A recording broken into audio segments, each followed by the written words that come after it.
Hello again, everybody, and welcome to another snowy and cold edition of the Jim Cornette Experience, where today we discuss Young Rock's story on NBC, the same old story on TNT, and our legal analyst, Stephen P. New, on a cock and bull story, and more scintillating conversation for the Cult of Cornette members out there.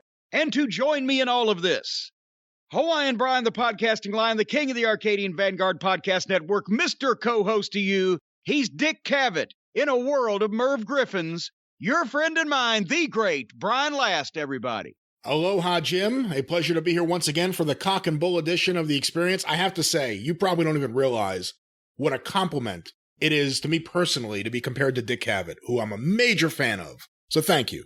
See, I got the vibes. We haven't even discussed this. You and I, we got the synergy. We got the back and forth, the verbal intercourse, if you will. And now it's a mental synergy thing where we have not even discussed Dick Cavett, but I knew instantly that you would take that as a premier compliment. All the rest of these people out there are Merv Griffins.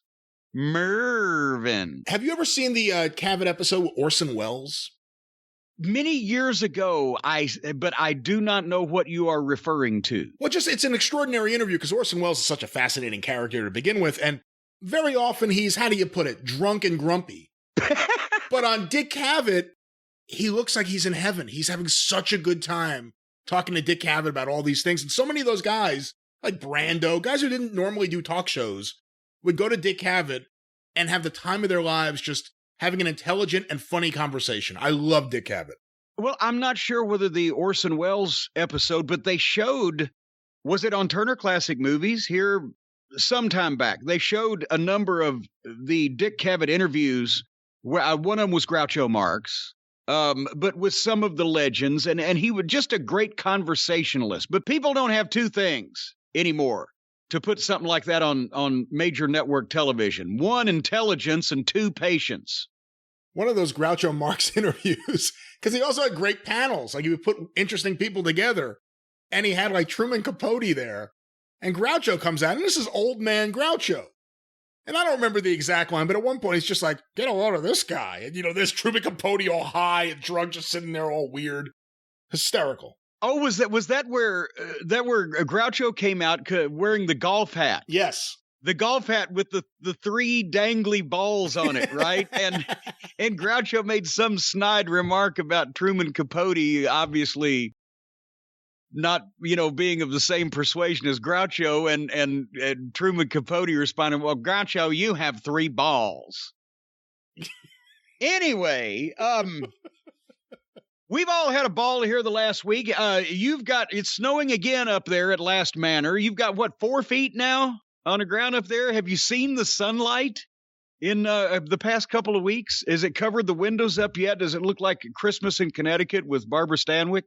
We had about 3 feet a few weeks ago, and then it was so cold that most of that stayed put, although it got down finally to about a foot and a half in spots, and then it started snowing again yesterday, so we got another 7 inches on top of that. That's what she said. That's what she said. My hole. And it's a winter wonderland here at Last Manor. Well, meanwhile, when we did this past week's drive-through, that's when we were here in greater Louisville. We're under like a prediction of a foot of snow. It was going to be 8 to 12 inches of snow in this area and ice down south and blah, blah, blah. And so we're sitting waiting on it. We got 5 inches, not 8 to 12, 5 inches. Not that I'm complaining, but it was good to see. This is the difference between the folks down here in Louisville, Brian, and the folks up there in New York. I remember when I lived in Connecticut working in Titan Tower, we got the local New York stations. And if you watch the weather on the news there, if they were wrong the next day, they wouldn't say a thing about it. Or they just say, well, tough luck. But down here, our guy on WDRB actually came out the next day and apologized. He was groveling even. Hey, it was a bust. I missed it. I'm sorry. All the computer models were there, but ultimately, it's my responsibility. What a guy he is. But he was wrong. But then, we didn't get the foot then, but then 2 days later or 36 hours later, we got 3 more inches on top of the 5. It hadn't been above freezing like you in 2 weeks.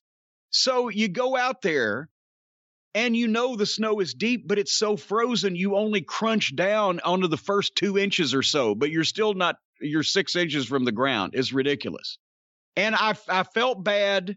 Again, my parental responsibility to the neighborhood deer. So I told you last weekend I had taken some feed down for them because it was getting cold and it was inclement weather, and I'd seen them wandering around the night before, and I felt bad. Well, that was just the ice, and I took, because usually these sacks of feed weigh 40 pounds apiece, and it's about 300 feet down under the tree where I leave the feed, right? So usually I take the wheelbarrow, and I dump the feed, and then I bring the empty wheelbarrow back up the hill, and it's not that bad. In that fucking ice, it was strenuous, right? Well, now I'm looking at, goddamn, that trip with all this snow on top of that. I can't take the wheelbarrow. I'll get mired down. I'll have a heart attack. So I want you to know, Brian Last, that I am so dedicated to my neighborhood deer to make sure that they're comfortable at a time of crisis, that I threw one of those 40-pound sacks of feed over my shoulder and trudged 300 feet down the fucking hill in the fucking snow, and then back up and almost had a stroke and heart attack and keeled over. But the deer are happy. I'm glad you're okay. Well, thank you for that full-throated endorsement of your wish that I have continued good health. But at least I've done something for the community, for the wildlife here in the community. What have you done up there?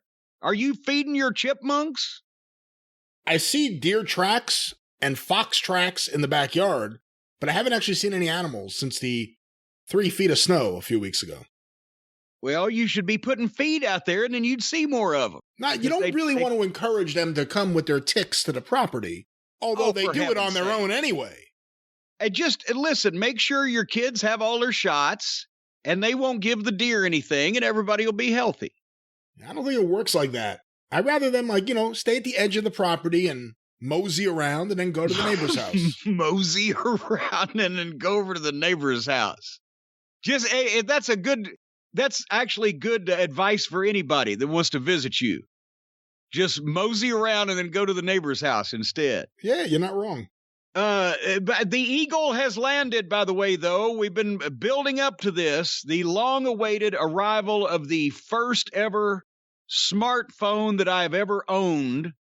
It was delivered during the snowstorm, and I knew this was going to happen. There'd be some type of issue. I mentioned this on the drive-thru. So what we did was we put a plastic tub down at the road next to the mailbox, because any delivery person for the last 3 or 4 days has taken one look at my driveway and said, fuck it, and driven on past.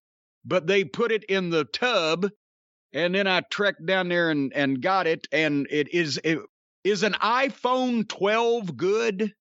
Oh, yeah. Anything with Apple and iPhone is fantastic, and I'm not just saying that as a shareholder. I'm saying that as someone who uses Apple products all over the place. My house is filled with Apple products. Your house is filled with it? Well, how about them apples? I don't trust a thing you say because you have a financial interest in this, but Hotchkiss Featherbottom said that it was the thing to get for these cameos that we're going to do, and he's going to come over here as soon as he can get out of the house. Actually, he's down at the shelter right now. What? Well, he had a thing with an eviction, and he was going to land on his feet, but then the snow came, so he's down at the shelter. But as soon as he can come and pick it up, he's going to get this phone and get it all programmed up and everything. And what programmed up? You turn it on. It programs itself. However you're going to be doing these video things here that we're going to be doing. Don't you see, Matthew? But anyway, we're speaking with the Cameo representative next week to be setting that up. We're going to put a limited number. We're trying to put all the numbers together of how many we think we can do in 1 day's time, and we're going to put a limited number of cameos on sale. We'll give you the information, folks, by the first week of March. But almost all the equipment is in. We're going to be setting that up. Details to be announced as soon as Hotchkiss gets out of the shelter. You said he was going to land on his feet, but then the snow came. Yeah, and then it just... Well, you can't make life moves like that in the middle of a snowstorm. It ain't a fit night out for man nor beast. Speaking of which, I've talked to the fine folks at Figures Toy Company. We've mentioned this. The Jim Cornette action figures are coming back. They broke the internet last year. The originals have been sold out for about a year and a half. This is the last run of the original red and yellow action figure, and also the last run of the Christmas 2020 variant that we only got a limited number of last year because China was slow. And these are going to be the last time these are run. We're changing a design, going in a different direction in the future. And for the year 2021, I'm going to have 1,500 of each of these available for sale at jimcornette.com. And last time it was 400 of them, and we sold in an hour and a half. So I'm hoping that these might last through the summer, but who knows? And it will be part of the Cornette's Collectibles store grand reopening. Now with more server on Sunday, March the 14th. The action figures will go on sale. The store will be reopened. Hopefully not to break the internet this time, now with more server, but it might break me because, as you'll recall, I had to shut down a couple of times last year to fill the orders before we got mired into the point of no return. So my advice is on or near Sunday, March 14th, order early and allow at least 2 or 3 weeks to get the package under the best of circumstances and get your order in before I might short circuit and have to shut down again. Who knows what's going to... I can't predict these things anymore, Brian. I'm at the mercy of karma and nature as how these things take place. It could be feast or famine, the outhouse or the penthouse. What other old cliche can I use to express this complete misunderstanding of what the fuck's going to go on? Cock and bull. That's later, when the cock boy has a bull story that we're going to talk to our legal analyst Stephen P. New about. Did you see the heartwarming part of the news? That a famous Houston wrestling personality is now being hailed as a hero on national television. You've heard about that. I pointed this out to you. Yes, you did. And everybody's going, what? Who? Where? If you've seen the news over the past couple of days since the big storm several days ago in Texas, all through the country, but especially it hit Texas for reasons we'll go into in a minute, a guy named Jim McIngvale, Mattress Mac, has been on the news. He is the owner of Gallery Furniture, and he is also, or was for years and years, I guess probably 15 years in the 70s and 80s, was a sponsor of Paul Bosch's Houston Wrestling. And there was the Gallery Furniture commercials aired on the TV show. There was a Gallery Furniture banner behind the interview set they had in the Sam Houston Coliseum. Jim McIngvale himself used to come down to the matches. They'd even do live, stand-ups with him and Paul there sometime in the building. But he was well known even back then. And Gallery Furniture was a fairly big deal. But when I went back to Houston in 2001 for WrestleMania 17, Gallery Furniture was a sponsor of the access and etc., because apparently he had expanded in the 15 years after that. And now, I guess, 20 years later, I don't know how old he is. He looks like he's about 75 or 80. But apparently there's a Gallery Furniture store. It's a mega chain in the Houston area, and they're all over the place. And he has opened up all of his furniture stores for people that don't have any power, don't have any heat, don't have any water, to come and have a place to sleep or a place to get warm or lay down or whatever the fuck in his showrooms. What a fucking guy. He's a hero. They ought to have nominated him and elected him senator instead of Ted Cruz. Do you hear what Cruz did? Yes. Folks, for you folks around the world who don't keep up with all the ridiculous American news, while this snow and ice storm, historic snow and ice storm, it never gets this cold, it never has this much snow all the way to South Texas, while it hit the state of Texas, because of obviously climate change and global warming, and we fucked up the planet. A furniture store owner opened his stores to let people come in and get warm when they had no power and they had no heat and the power grid's gone down and the water won't pump. And Senator Ted Cruz, who signed on to the insurrection on January 6th, he was the guy that didn't want to certify the vote, the stooge senator that was the pawn in their whole game. He's the senator from Texas. He took his family to Cancun, to Mexico, to a resort, while his constituents were suffering and freezing, and they've had 20-something deaths so far, and people burning their houses down, trying to heat their houses by burning their fucking furniture.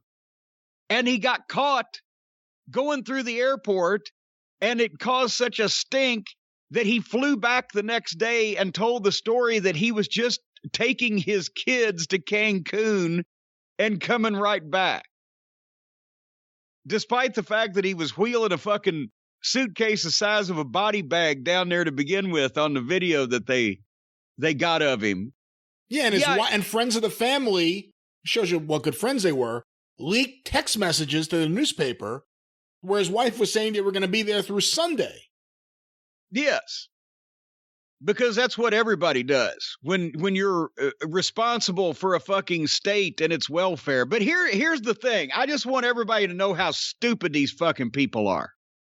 Texas, for those of you around the world, is infested, just ridden with Republicans and conservatives and Trump fucks and that whole fucking deal, right? There are a lot of good people in Texas. Beto O'Rourke, for example. And there's many, many Democrats in the cities where there's colleges and universities and people with intelligence. But there's a lot of fucking idiots in Texas, too.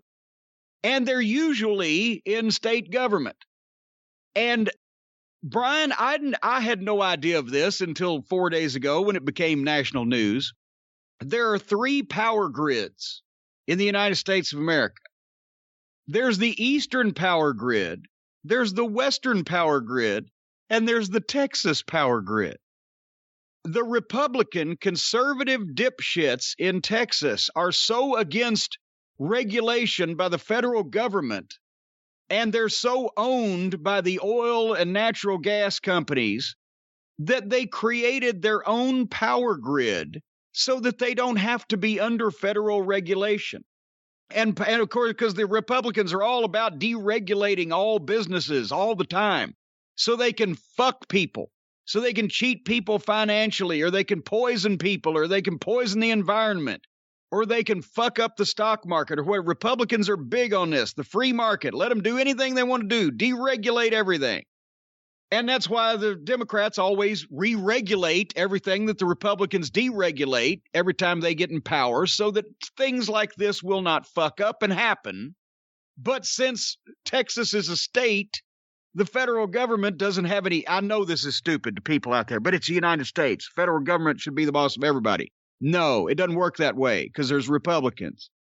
They created their own power grid and then didn't spend the money to fucking weatherize it and maintain it and bring it up to the standards that the other power grids have that are controlled by the federal government or regulated by the federal government. So as a result, the extreme cold and ice and snow crashed their goddamn power grid. The news said they were seconds or minutes away from a catastrophic failure that would have kept power out almost all across Texas for weeks. And they had what was it, 4 or 5 million people originally without power, and then it was down to maybe 1 million or so 3 or 4 days later. But then, of course, there was no water, and then they had to let the houses burn because there was no pressure to fucking hook up the hose for the firemen to fight the fires. And people are burning their furniture and burning their houses down.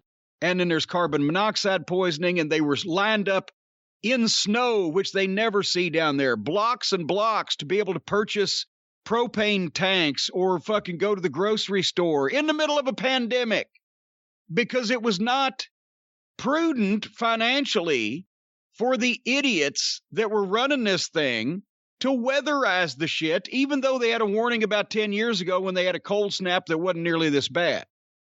Because nobody's regulating, nobody was keeping an eye on it, so they didn't ever do it because it would cost too much money. And they figure out, what are the chances? Well, they found out what the chances were. This is why we need a federal government and a federal government keeping an eye on all these fucking people.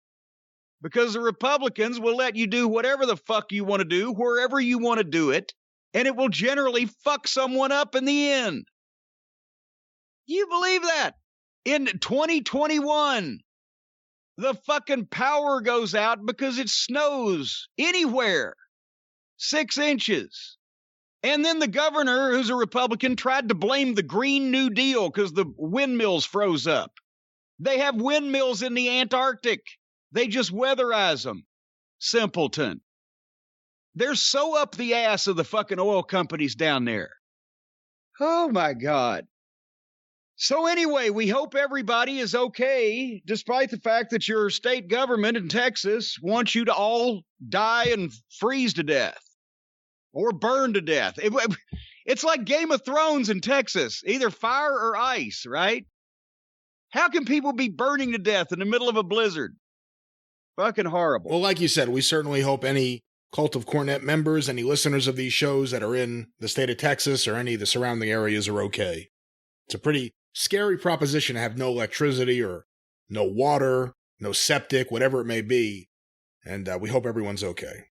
Well, it sounds like they got plenty of shit down there. Just nobody to come clean it up. We have an email. I wanted to read this from one of the listeners. His name is Eric. He gives his entire name, but you'll find out why. I probably won't read it here in a second. Hi, Jim. My name is Eric. I'm from Fort Smith, Arkansas. We are getting a ridiculous amount of mail from the environs of Fort Smith, Arkansas, and Poto, where my Stace's dad was living, and I've been personally several times over the last couple of years, and every wrestling fan in the world is from nearby Fort Smith. Anyway, I'm from Fort Smith, Arkansas. I have a question for you, kind sir. My wife's sister is a very ugly lady, and I mean ugly. She looks like Mighty Joe Young's sister. She married this guy from Poto, Oklahoma. It's a few miles across the Oklahoma line from Fort Smith. Her grandpa claimed to be a professional wrestler back in the... Now, wait a minute. My wife's sister, she married this guy, but her grandfather, I'm not sure of the familial relationship. Nevertheless, help me with this one, Brian. You're good with trivia. Her grandpa claimed to be a professional wrestler back in the day. He said he and his partner were the Missouri Tag Team Champions working for Cowboy Bill Watts and Ron Fuller. I never heard of this tag team and have looked it up online and can't find their names. Their names were Wild Bill Ash and Gentleman Jim Hayes. Gentleman Jim Hayes is her grandpa. Have you ever heard of this tag team, or is he just blowing smoke up people's skirts? Well, I know who Bill Ash is. I mean, that's, yeah. Well, what a name! What a name to pull out of a hat. Say Bill Ash. Wait a minute. No, but see here, I can explain this, but see, you've just done the thing that Excrement does when he mentioned, oh, well, it's Gaijin Yamasaki from Pro Wrestling Joshi Princess, and expects everybody just know. You say, wow, Bill Ash. I know, you know, but Bill Ash is not a household name in wrestling any longer. So we must bring up that Wild Bill Ash was a wrestler in the 70s and part of the 80s. He also became one of the primary boot makers for wrestling boots for guys in the business. He was making boots, and he was from Arkansas.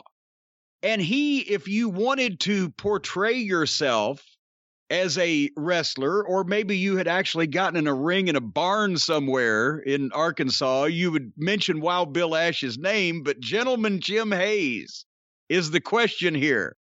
Is Grandpa just blowing smoke, Brian? And I say yes. Have you ever heard of Gentleman Jim Hayes? No. I mean, Bill Ash had different tag team partners. David Schultz may be the most famous. But I'm not familiar with Gentleman Jim Hayes, no. And but there were a lot of outlaw shows. I mean, look, he definitely didn't work for Watts and Fuller. But there were a lot of outlaw shows that I'm sure Bill Ash worked on. So there's that. Well, and you know, as I said, he might have gotten in the ring in a barn somewhere. But here's the thing: and we were talking about this. We were talking about, you know, who Stan Lane or who Stan Lane may not be related to recently, and that whole story. Everybody has got a cousin or a relative or a son or a grandfather or a neighbor. But when I had first had the castle redone here, and it just moved back in. We had our heating and air guys over, and they saw my posters I was hanging up, and one of them was one of the Charlotte posters, Crockett posters from the Carolinas. And one of the matches was Masked Superstar. Of course, it was Bill Eadie versus so-and-so. And the guy said, I used to live next door to the Masked Superstar. I said, oh, really? Yeah, down in Bowling Green. I said, really? Yeah, he was my next door neighbor. Yeah, his name was Jerry. I said, that's actually not the same way. That Masked Superstar is, he's not from Bowling Green. Oh, well, this guy was the original Masked Superstar. Of course, and then Bill Eadie stole his gimmick and took it to far off places. For whatever reason. And I mean, I've met some, and it's great to be a fan of something. I'm not knocking that, but when, for whatever reason, a certain segment of the fandom, and it doesn't matter the generation, this was going on when I was a kid at the Gardens, and it goes on now, people have to claim to other people that they are fucking big wrestling were big wrestling stars, the fake Stan Lane that died in Memphis, or bless him, Fat Gino in fucking working for Dennis Corluzzo claim, well, we had a big program, me and Terry Funk in Japan. Him and Baba in a cage in Japan. Yeah, and before the internet, I guess people now are going, well, you could instantly check shit like this. But before the internet, and people would just have these stories, and there was no way to disprove them otherwise than to look and go, this totally makes no sense that this schlub in front of me. I've seen guys come up at one time at LexCon, the comic convention. This guy wants to have a picture taken with me, and he's got kind of a title belt on his shoulder. I'm like, okay, but I'll look at it, and it's for like his own promotion. Okay. But then he says, hold on.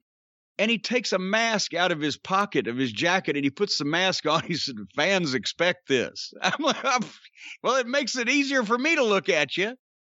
Well, here's the thing about Gentleman Jim Hayes, for instance, who's getting more attention right now than he's ever received. Bill Ash worked a lot of small promotions. So it could be someone just making up a story and pulling Bill Ash's name out of a hat. Or it could be like one of these guys that you'd see on a Malden, Missouri show. Yeah. Who teamed with Bill Ash maybe twice or three times. And there's his claim to fame. I mean, it's just such a ridiculous name to say. If he said, oh yeah, I used to team with Sputnik Monroe. We were regulars. Then you're like, really? But Bill Ash, he worked a lot of small shows.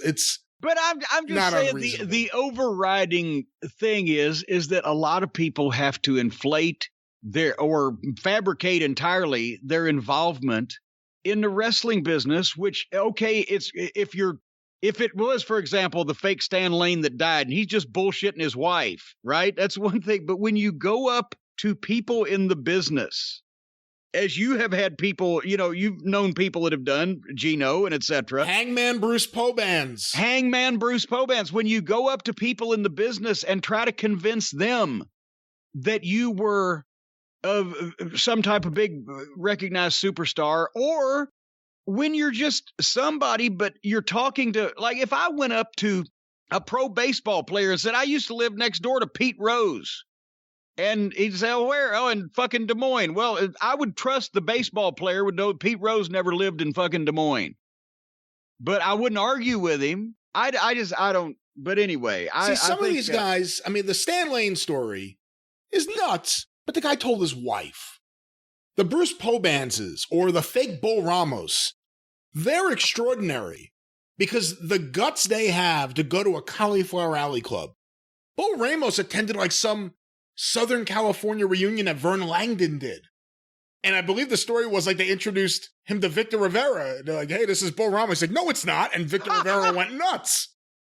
But Bruce Pobans was like showing up at Cauliflower Alley claiming, I mean, again, we read his book on 605. It's nuts. He body slammed Andre the Giant and he won the NWA title.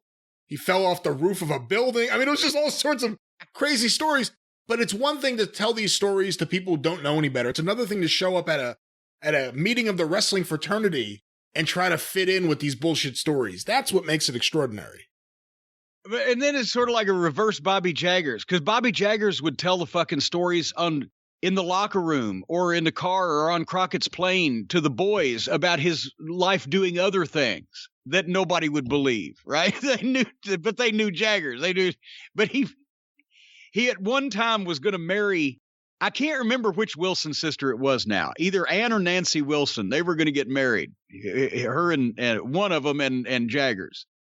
But he had to break up with her. But I mean, that's my point. It's one thing for Manny Fernandez to tell you guys on the plane that he was in Vietnam. Yeah. Oh, and start selling the shrapnel. They're playing cards. Dennis Condrey and Manny Fernandez are playing cards on Crockett's plane. And all of a sudden, Manny grabs his ribs and kind of goes, "Ugh." And fucking Dennis, what's the matter, man? He saw it's just shrapnel from Nam. But it's another thing if he actually showed up at a gathering of Vietnam veterans and tried to pull it. That's where these guys like the fake Bull Ramos. Where were you when we needed you, Manny? Yeah. Oh, my God. Well, you know what some of these folks need? They need some way, some service, some manner in which to depict their lives the way they want them to be. And I think I got an idea, Brian, because our friends at Paint Your Life ought to be able to help. Well, I mean, folks, we've talked about them so often, whether you want to reflect your real life or whether you want to put some photographs together and reflect a fantasy life. It's all the same to them because they have a team of world-class artists at paintyourlife.com that will take any photo and create a professional hand-painted portrait at an affordable price. You can choose from the artist and work with them on the details and then order the custom-made hand-painted portrait. Quick and easy. You get it in about 3 weeks. And you can, as I said, use any photograph or combine photos into one painting. If it's generations that were never around in the same place to have a picture taken, you can combine the family. Whether it's a special place you want to be put in. That doesn't sound good, want to be put in. You don't want to be put away at a special place. You want to be placed at a special place where you can look at it on the wall. Don't you have a special place you'd like to put me, Brian? Oh, don't answer that. I'm not answering. Folks, even a cherished pet, regardless, any picture, combined photos, whatever, paintyourlife.com. These things look beautiful. We've heard so many people happy with whatever they got, whether it be their family, their pets, so forth. And at paintyourlife.com, there is no risk. If you don't love the final painting, your money is refunded, guaranteed. Right now, you can get 20% off and free shipping, 20% off the painting and free shipping if you text the word DRIVE, D-R-I-V-E, to 64,000. That's DRIVE to 64000, 3 zeros, DRIVE to 64,000. Get that 20% off and free shipping. Paint your life. Celebrate the moments that matter most. Terms apply. Available at paintyourlife.com/terms.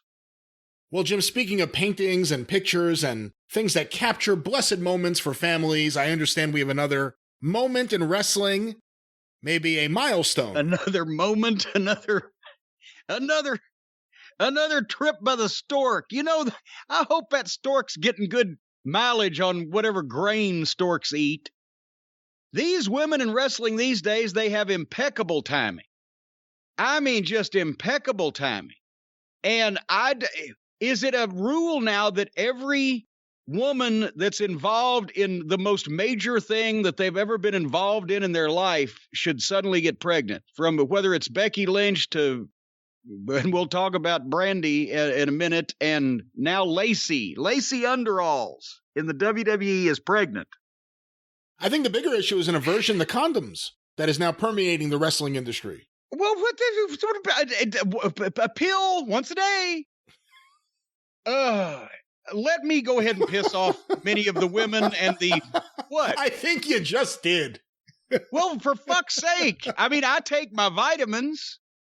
Let me, as I said, piss off not only the women in the audience, but also the feminine-minded in the audience, because more men were upset when I was pissed off about Becky Lynch getting pregnant. Because these men these days are upset about if you say anything about their favorite girl wrestler. But come on, for fuck's sake, look at this from a business standpoint. I don't care whether anybody has kids. It's none of my business. But if I am the owner of a wrestling promotion and I sign you to a contract to be a professional wrestler for me, male or female, for a period of 2 years, I expect you, barring accidental injury, to be able to fulfill your part of the contract. And once again, I'm sorry, but injuries do happen. They are accidental. This is an on-purpose injury. This is an avoidable injury. This is a preventable injury. Either have kids or be a wrestler. This shit is booked out. Well, it's supposed to be booked out plenty ahead of time. It doesn't look like it anymore. But they have just turned Nature Boy Ric Flair, one of the most legendary figures in wrestling, against his daughter, Charlotte, one of the top stars in their company, to embroil Lacey Underalls in this angle. And this genius gets pregnant. And now I guess they're saying she's pregnant on the air because she's actually pregnant for real. So now I guess it's going to be Rick's. But good luck getting child support. Well, hey, now, come on. I guarantee the blood test wouldn't match anyway. But what the... I do not understand how anybody... Why would you do this? Why would you have if you want to have children, alert your employers before you get involved in one of the biggest angles of your life and waste the turning of a legend and his daughter against each other, and then, oh, she's going to be pregnant. We'll make something out of it. Well, there are accidental pregnancies. Say it's football. Say it's football. Well, there doesn't need to be, because if you are a professional athlete, you make your living with your body, and therefore, for the same reason that guys train and go to the gym and women train and go to the gym, that's a preventive. That'll take you out of the game longer than breaking your leg. What if a football player was to show up at practice and say, well, coach, I can't play in the Super Bowl next week because I'm pregnant? You do one or the other, but you can't do both. And if you're making commitments as a professional, you need to be able to fulfill your part of the fucking bargain. I questioned Becky Lynch's timing because she was making a fucking fortune. But I don't know that Lacey Underalls is making a fortune, but it sure did put a fucking crimp in their brilliant plan to turn Rick and Charlotte Flair against each other and make Rick look like a fucking simpleton because they couldn't fucking perform it to begin with. I don't know why they have to continue to make him look like an idiot, but this certainly does not help. So if anybody's mad, because I say you need to honor your commitments and don't take yourself voluntarily out of the game with something that's preventable, or if you want to go in that direction and have 18 kids, then tell the fucking people before they put you in a goddamn long-term deal that you can't fulfill your part of. Is that unreasonable? I don't know about unreasonable, but first of all, Becky Lynch, she was approaching an age where if she was going to have kids, she had to do it now. And she's already made a fortune. Okay, and by the way, was she in the middle of a giant angle? I can't even remember. I can't remember either. She had just done the thing with Shayna Baszler biting her neck. Oh, God. Well, if she and then wasn't she gave up the title to Asuka, but I don't remember. She gave up the title. Yes, that's right. So I don't have any sympathy. She should have planned this shit. But again, I don't have sympathy for WWE. WWE screws around talent, messes with people, a bad working environment. Every contract's a one-sided contract. They treat the talent like cattle. If you tell me that someone gets pregnant and it screws up their plans, good. I don't care. They don't put any care into the lives of the talent. Why should the talent put care into the company? They've made their money. Now they want to go home and have kids? Have fun. Go do it. Oh, for fuck's sake. I'm glad I never had to book you fucking locker room lawyer. Do we know Lacey's made her money? But the point is, she's put Charlotte and Rick in a bad position. She's wasted a fucking deal that they could have done with somebody else. And by the way, she didn't put them in a bad position. WWE Creative put them in a bad position with or without the pregnancy. Well, that's true. But okay, let's say, for example, that it's a nice company that treats everybody fairly. I at least I never had to fucking deal with anybody coming up and say, well, I can't make the fucking town next week. I'm pregnant. But no, if a nice company that treats its employees fairly pulled the trigger on a good angle with long-term booking that was trying to elevate everybody, would you change your story? I don't know. Maybe. I mean, I definitely think that if you're planning to have kids, you certainly have to inform the company. If you're not planning to have kids and the company has a lot riding on you and it's a company that treats you fairly and you have a great working relationship, then you probably should tell them, you should probably maybe have some protection, either birth control or a condom or something. Well, I think that's both the same thing. Birth control and condom are the same. Birth control pills or a condom or something, an IUD. I can name a whole bunch of things. But again, this is WWE. WWE who cuts talent. Oh, you're going back again? I'm just telling you. The guys used to take care of themselves, for heaven's sake.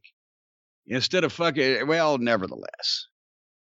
We're not going to agree on this. I feel if you're a professional athlete, you're making a commitment to the promoter for a specific period of time that you can fulfill your services. If you're taking the fucking money, don't bail in the middle because of shit that could be prevented. Is Lacey Evans a professional athlete or a woman playing a role on TV? We're not talking about Mildred Burke here. We're talking about Lacey Evans. But then that's a bigger picture issue because unfortunately, yes, she is a woman playing a role on television instead of being a professional wrestler, but she's claiming to be a professional wrestler. But okay, let's just say hypothetically, because I don't watch their show, so I don't know exactly what they're doing. So everything I say right now may be irrelevant. But if they announce that she's pregnant because she's really pregnant and they're trying to portray it like Rick is the father of that baby, which, boy, that man never learns his lesson. If that's what's going on, and she's not really known for her wrestling, no one goes, oh my God, that Lacey Evans match, you have to see it. No one says that. What if they have her on TV going forward as the pregnant mistress of Ric Flair so that they're still utilizing her, so that she's still involved? Does that change the way you see it? They can't be a payoff match with her and Charlotte. You know, God damn it, you had my dad's kid. You had my sister, and I'm going to get you, you know. There's none of that for a long time, but if they could still use her. It's a fucking year till she can take a bump, though. So then Charlotte just looks like a fucking plate full of piss. What if she brings in a nanny to the family? This is my baby's nanny, and she's going to get you, Charlotte. What's Stella Mae French doing? She's probably at a truck stop. If we could find Stella Mae French, she could come in as the nanny. This could work. Brian, there you go. You've just beat around the bush and written a better angle than the WWE Brain Trust. It wasn't that way in the old days. Now we're getting to see what the old days in wrestling looked like on NBC television. And by the way, did you see the statistic? 5 million people watched a TV show about a guy who used to be a wrestler on basically the same week where the highest rated wrestling program, I don't think, cracked 2 million. Explain this one to me, Lucy. The Young Rock. Well, The Rock's bigger than wrestling right now.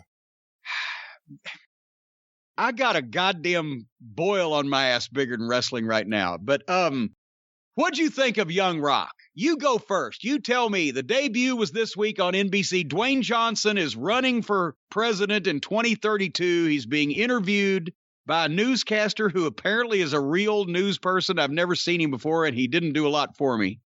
He's a real newscaster? I think so. Somebody said that. I thought he was an actor. I don't know. Well, a lot of people are saying it.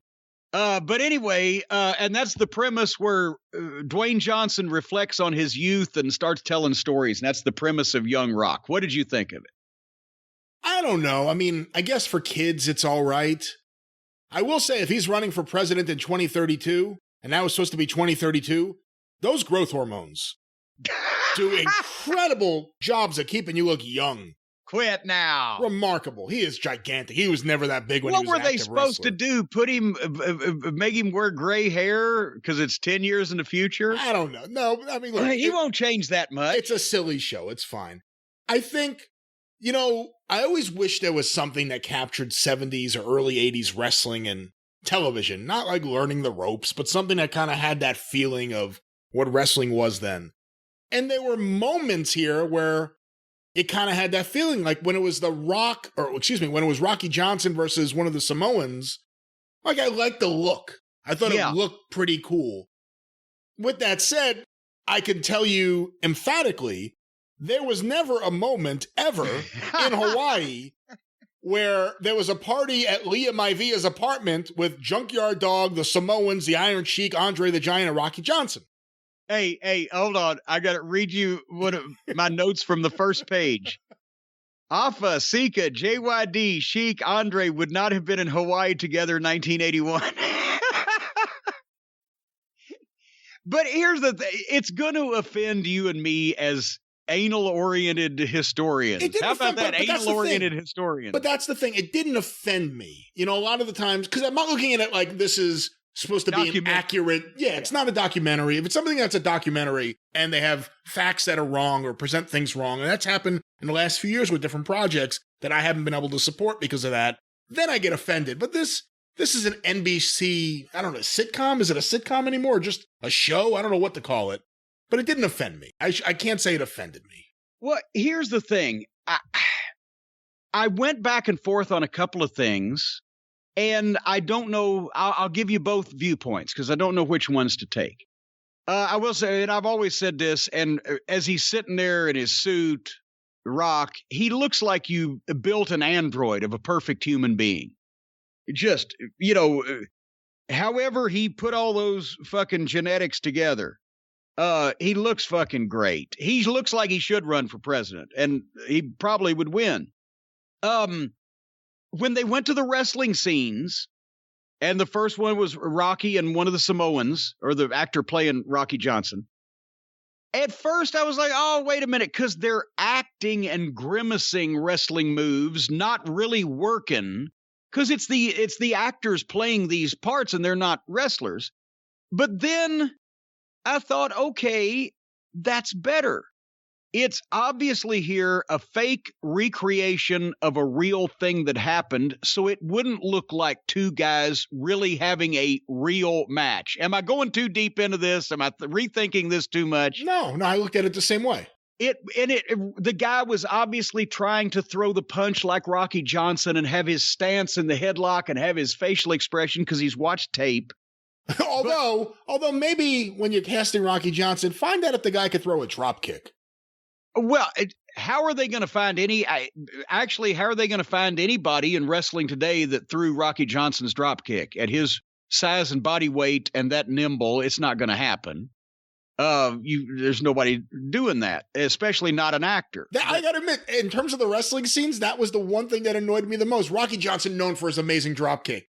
Just film the guy's legs, hit him in the face instead of drop kicking him in the ribs. Yeah, they could have shot it, a little less obvious. But anyway, so I didn't mind the fake work because it should look like actors imitating wrestling rather than, as we'll go into in our AEW review, if everybody can do this shit and do it flawlessly, then it just devalues the whole thing. So anyway, and I couldn't help but think that if only Richard Roundtree was still around, he could have been Rocky Johnson. No, actually, the guy playing Rocky Johnson, he has the smile down. They got the mustache just right. He looks kind of like him. Atta's actress, they kind of look like these guys, except the Iron Sheik was never that jacked in the 80s. Fucking he had Ali Vaziri fucking abs from 72, and this was supposed to be in the 80s. Who the hell is that Andre the Giant? I don't know, but once again, they're laboring under such handicaps because what human on earth looks like Andre? There are none. Uncle Iron Sheik would never have been said in anybody's house. I love that they used Let's Groove Tonight. The soundtrack is I'm loving it. They had the scene of Lee Maivia in the ring attacking Peter Maivia's opponent, and they even made that look older yet than the footage that we had seen before. Yeah, that looked good. And by the way, I think that actually really did happen. Yes, that's what I was going to say. That was the thing, because at first Leah Maivia ended up being the female promoter in Hawaii and running the whole wrestling business there for a while. But when she first married Peter Maivia, he didn't smarten her up. And I don't know if she hit the ring or if she just jumped she definitely jumped at least one opponent. She may have hit the ring, I don't know, but that's true to life. And you could kind of tell in this show, they weren't treating wrestling like serious as a heart attack, but they weren't being disrespectful to it. I'm glad to see that, like the time in the apartment where Young Rock had been on the floor. Well, it's all fake. And Andre goes over and picks him up and everybody comes to a halt. And you see how important it was to those people that they not hear that word. And also I think they're going to show some respect for the business without trying to, tell everybody it was all real back in that day. They're still not going to take the piss out of it and just make it look like shit. What'd you think about the idea, and we could talk about the portrayal of Rocky Johnson in a bit, but leaving the arena in the Cadillac to go back to the motel room because they're working the gimmick? I thought that was a pretty cool little twist to explain the mentality of a wrestler in that time period. Well, but that was the mentality of some wrestlers, but not the mentality of all wrestlers. And that was part of the reason why Rocky Johnson was not necessarily, he was a financial success in a lot of places, but he wasn't a financial success overall in the wrestling business. Maybe he was, I don't doubt that he did that because I saw him do it. From the time that he was here in the 70s, but at the same time, if you're if you and your wife and kid are in a hotel room in Hawaii but you're driving a nice car, maybe better fucking back it up a tad because, it wasn't like Hawaii was a dream territory back then. They went there because the family and, it was a dream territory for the weather and in the day that it was doing great business, it was a dream territory, but not in the fucking 80s. No. In the mid 80s there at that point. Who's going to play Lars Anderson on the show? Oh my God. Stop it now. Leah versus Lars in season 2. But, I kept trying to imagine how this show looked and sounded to the people out, just the regular people watching, not wrestling fans, but just regular people watching a show on NBC or watching a show about the childhood of a movie star that they like. Who maybe weren't even alive the last time he was in the fucking ring, or weren't cognizant or whatever, and don't know anything about wrestling. It's got to be kind of fascinating, but they have to think that this is all made up. And a lot of this shit is, as we've said, is either based on fact or entirely not made up, including the characters in it. But how do we know what a complete non-wrestling person thinks of wrestling from this show? Do we have any out there in the audience? Do you know any non-wrestling people? We need to get feedback on this. What do the people who have never watched wrestling and just see this show think about wrestling as a result of it? That would be interesting. That would be. Now, I mentioned in advance of the show that one of my concerns was portraying Rocky Johnson as, Mr. Good Guy, because, to put it nicely, he may not have been that in real life, and there's enough stories and enough anecdotes that we could say he wasn't that guy in real life. But of course, he was Dwayne's father, and Dwayne did look up to him, although The Rock is very aware of who his father was. And I thought that, in a sense, they did an okay job with that. It's a show obviously geared towards a younger audience or someone just looking to watch a show and have fun. So they can't really point to all the negative stuff with him. He was never as smiley and happy as he was on that show at times. Well, now you weren't around him in person. When he was on with the fans and the people, he was smiley, happy, glad handing the whole 9 yards. So it was, but I'm just saying he did a very good job of being the kind of smarmy, phony-ish Rocky Johnson, hey, working the gimmick guy there on the show. Well, that's the thing. They at least showed that he's a guy that's always willing to do something shifty or be involved in a con, even with a smile on his face. So I thought that was at least somewhat based in reality. So that didn't bother me so much. I think, I was actually thinking after I watched it, I should let my kids watch it and get their impression of it. I thought it was an all right show. And I thought the car story was modified from there wasn't really two people in the car he bought. I thought he bought the car in Nashville, not up in Bethlehem, Pennsylvania. There was only one crackhead in the back of the car. That's the story I heard too, was that it was in Nashville. Yeah. Yeah. And honestly thought it was him in downtown Bruno, but I guess they couldn't make another character for downtown Bruno. But anyway, the teenage year part story and the car story, it kind of drooped a little bit for me because then they had to have the heartwarming scene with him and his mom. And I know it's a TV show and everything, but overall, I liked, like I said, I liked the idea that they were halfway respectful in the way they could be to the business. And it's only the first episode, so we'll see how Rocky Johnson ends up being portrayed through the whole season. It drove me crazy then the last scene when Andre busted into the fucking school classroom in what was supposedly 1980 something in his 1974 fringe vest. Right. Yeah. But hey, maybe not everybody knows when Andre wore certain things and what years and everything. So and that's the thing. I think, unfortunately, and again, you can't look at this like a documentary. They're going to be very loose with reality. Again, Junkyard Dog hanging out in 1982 in Hawaii. I mean, it just wasn't a real thing. I will say, though, that I liked the first portion better than the other two sections. Like, I wish the show almost was just Young Rock being around the wrestling business in the locker room, as opposed to the kid with a mustache in high school. I didn't care as much about that as I did. Yeah, that slowed down a bit. But they're not just making it for wrestling fans. Maybe we ought to take a page out of their book here. They're opening it up to see if they can get some other viewers. They're not just for the wrestling fans, since there are fewer of them than ever before in history these days. The one line I did laugh at the end of the show when he was doing the bench press in the locker room in Florida, right after his father had lied to these guys and told them that he was on the box of Wheaties and he told them it was Wheaties Asia. And he's done with the bench press and somebody goes, "Eat your Wheaties, Asia."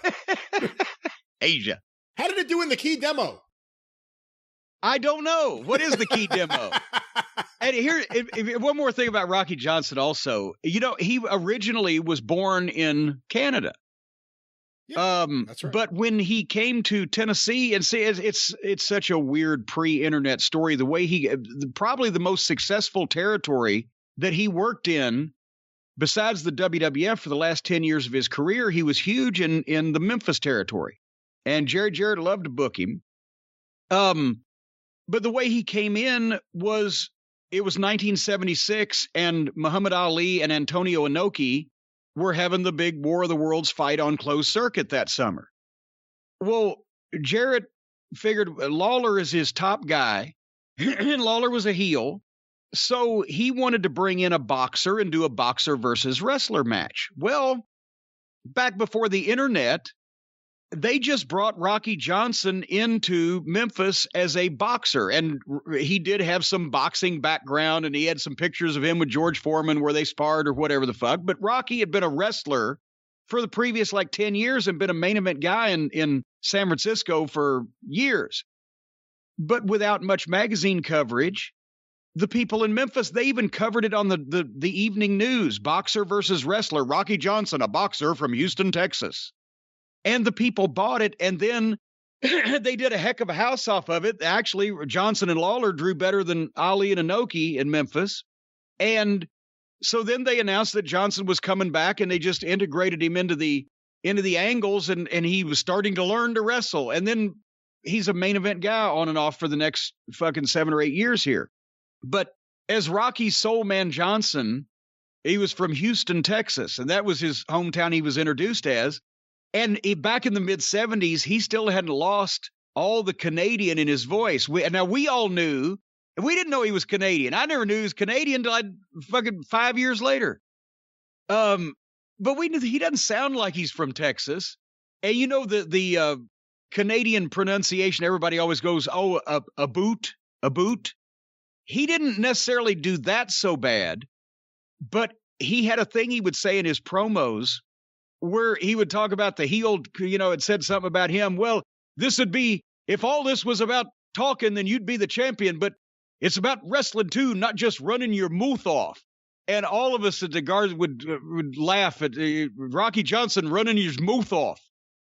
And then he lost that later on. But, you didn't come across many black cowboys from Ontario. Anyway, you know why The Rock looks so good, Brian? Growth hormones. No, quit. Stop it. It's a proper diet, and it's good, healthy digestion and an immune system and things that you do to keep sane. And he takes his athletic greens. I'm sure he does. He's not here for me to ask him, so I can't promise everybody. But I would bet that The Rock, being a very healthy guy, takes his athletic greens. Wouldn't you? I don't know. I mean, I take my athletic greens every day because I love them and they're delicious and it gives me all the nutrients and vitamins I need. But I can't say about The Rock, and I don't think we should stipulate that. Well, I don't think we should speak for him. But if he's smart, I'll tell you this. I'll give you some advice, Rock. If you're smart, then you're taking your athletic greens.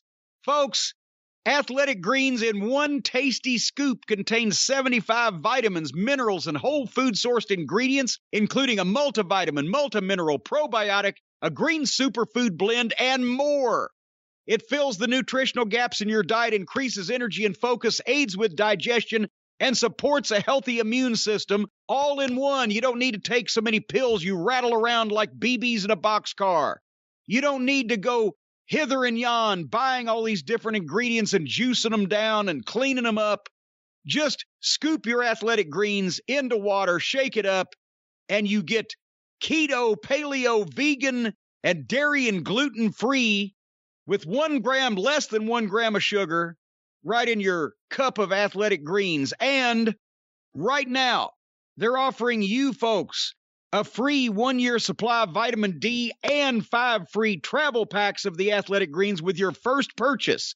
If you go to athleticgreens.com/JCE, athleticgreens.com/JCE, free 1-year supply of vitamin D and 5 free travel packs. Don't be vitamin D deficient. You know what? If you're D deficient, you're a doofus. Folks, join the health experts, athletes, and health-conscious go-getters around the world who make a daily commitment to their health every day with athletic greens, including, if he's smart, The Rock. That's right. If he's smart. If he knows what's good for him. Oh, is it time for the legal portion of the program? I believe so. I think we need some legal help right about now, yeah. Right about now, we'll get some legal help, and we should mention this is pre-recorded due to the schedule of our legal analyst, Stephen P. New at newlawoffice.com, 888-692-8084. This was pre-recorded yesterday, but is certainly still apropos on some cases that Stephen is involved in. Brian, do you have that tape queued? Is Kippelman ready with the cassette? Or how do we go about this? We have the recording ready, and we'll play it right now. All right, everybody. We mentioned this was going to happen, and now it is about to take place. There has been news of skullduggery, of the legal persuasion afoot in the world of professional wrestling, total malfeasance of a tortoise nature with malice aforethought and a disregard for the written writs of righteousness. And who are Jim Cornette and Brian Last comment on this? For one thing, I'm just a simple small-town bird lawyer. And Brian passed the bar a number of times, but also he went into the bar several times, and that prevented him from doing all of his homework. He's not qualified. So therefore, we have to go for legal issues to the consigliere of the cult of Cornette, the king of torts, the baron of the barristers, ladies and gentlemen, the one, the only. Call Stephen P. News.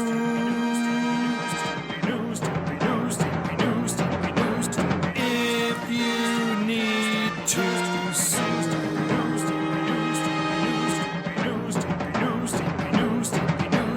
Outlaw must show or two. Skills to the rest. Folks, without doubt, the man to turn to if you have a legal issue that needs sorting out, separating fact from fiction, right from wrong. He's on the line right now, direct from newlawoffice.com, 888-692-8084. That number, of course, imprinted in all of our psyches. The legendary Stephen P. New. Stephen, welcome to the program. Thank you for having me on, Jim. How you doing, Brian? Just fine, Steve.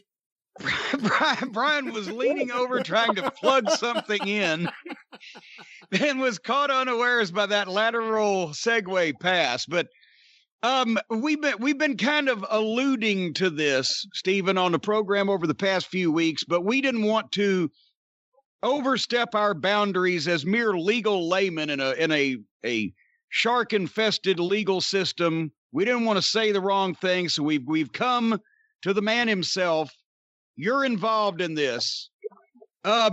Joey Ryan, former noted wrestling personality and currently scourge of the world, has been canceled by polite society over revelations or allegations of things that he has done in the past and a pattern of being a rotten person.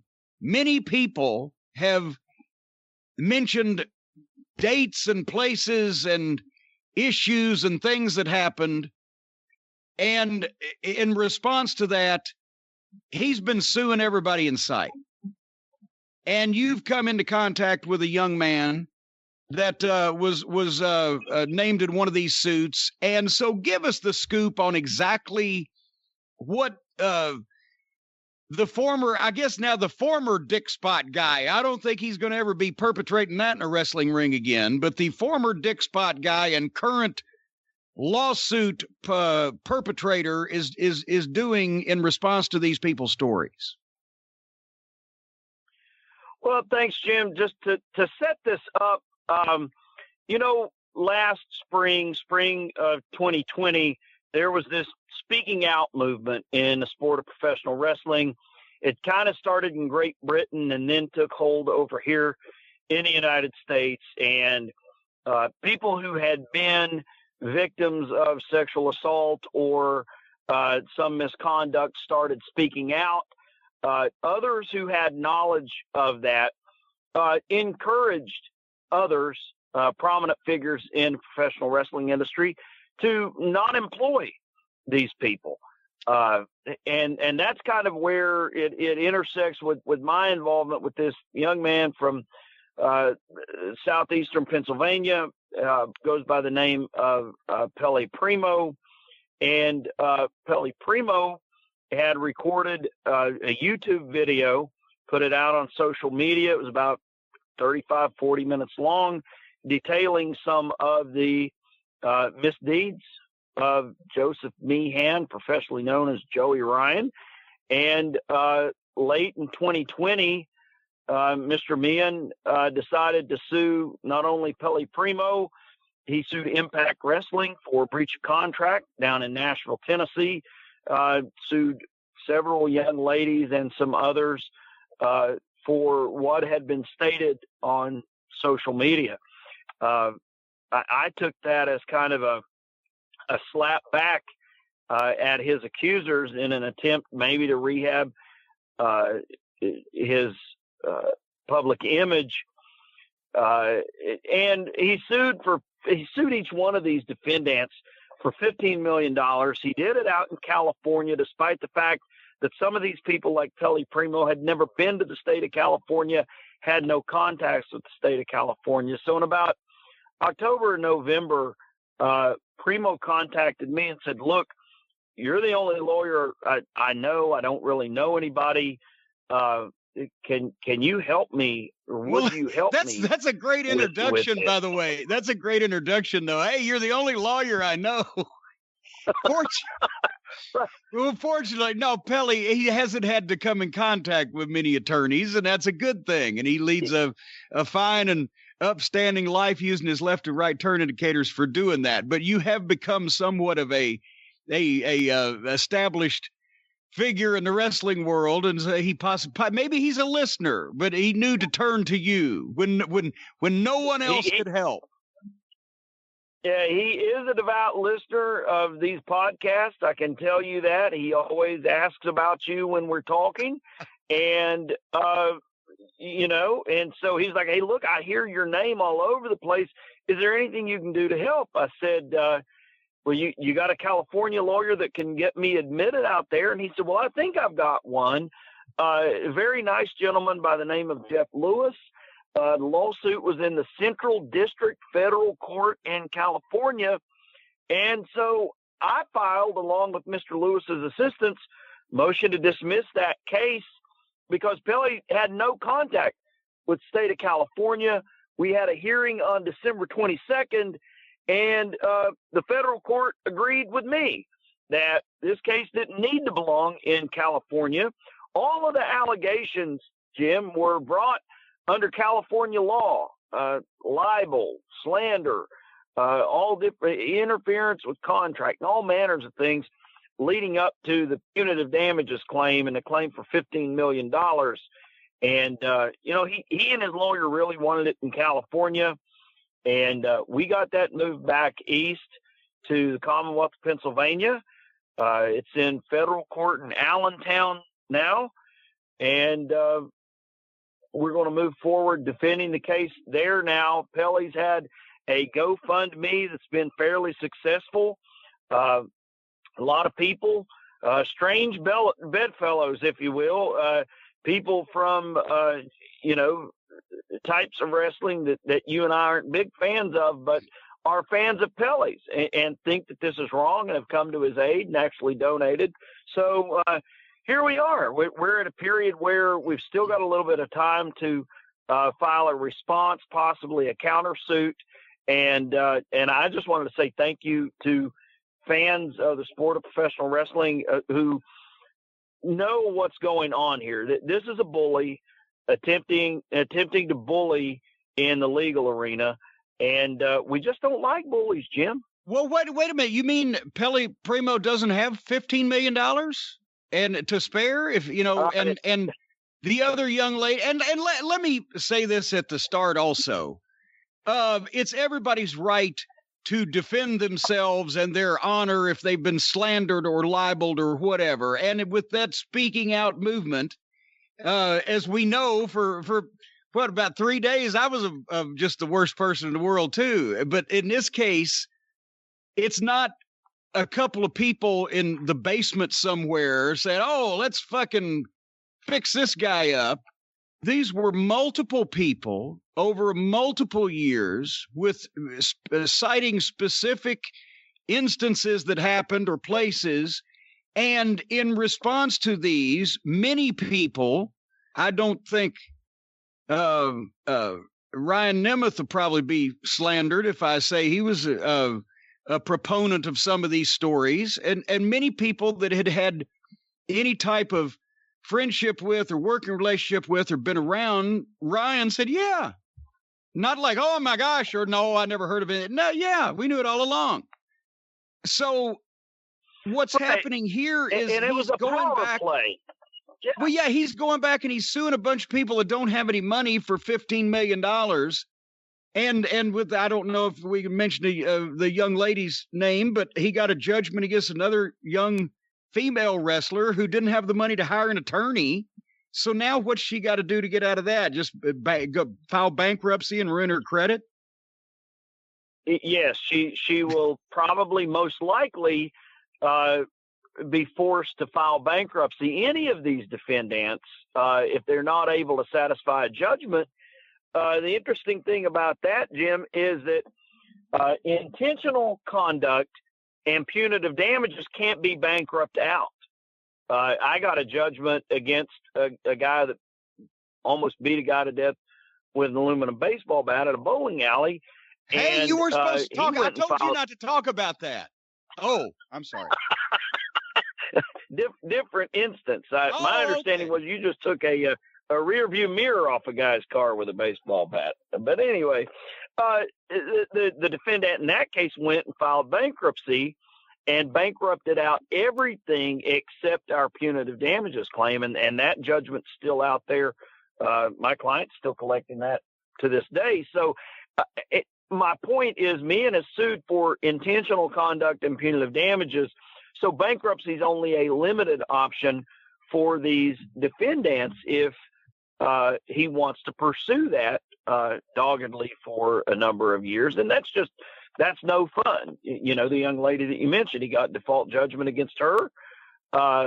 Default judgment is when somebody doesn't respond to a lawsuit. So at that point, the matter of did she do it is over. It's already been established by judicial order, and it becomes a matter of damages at that point. And unfortunately, you know, I wish that she would have responded to that. The other young ladies in the other suit got their case dismissed on a similar grounds because it wasn't served. The lawsuit wasn't served on them in a timely manner, but it was dismissed without prejudice, meaning it can be refiled in an area where they live, much like. Okay, so what's the goal here? Because I assume, have any of these people since that have been sued said, "Oh, I take it back. I didn't really mean those things," or "Those things I said about Joey Ryan weren't true," or "I wouldn't say this under oath in a court of law"?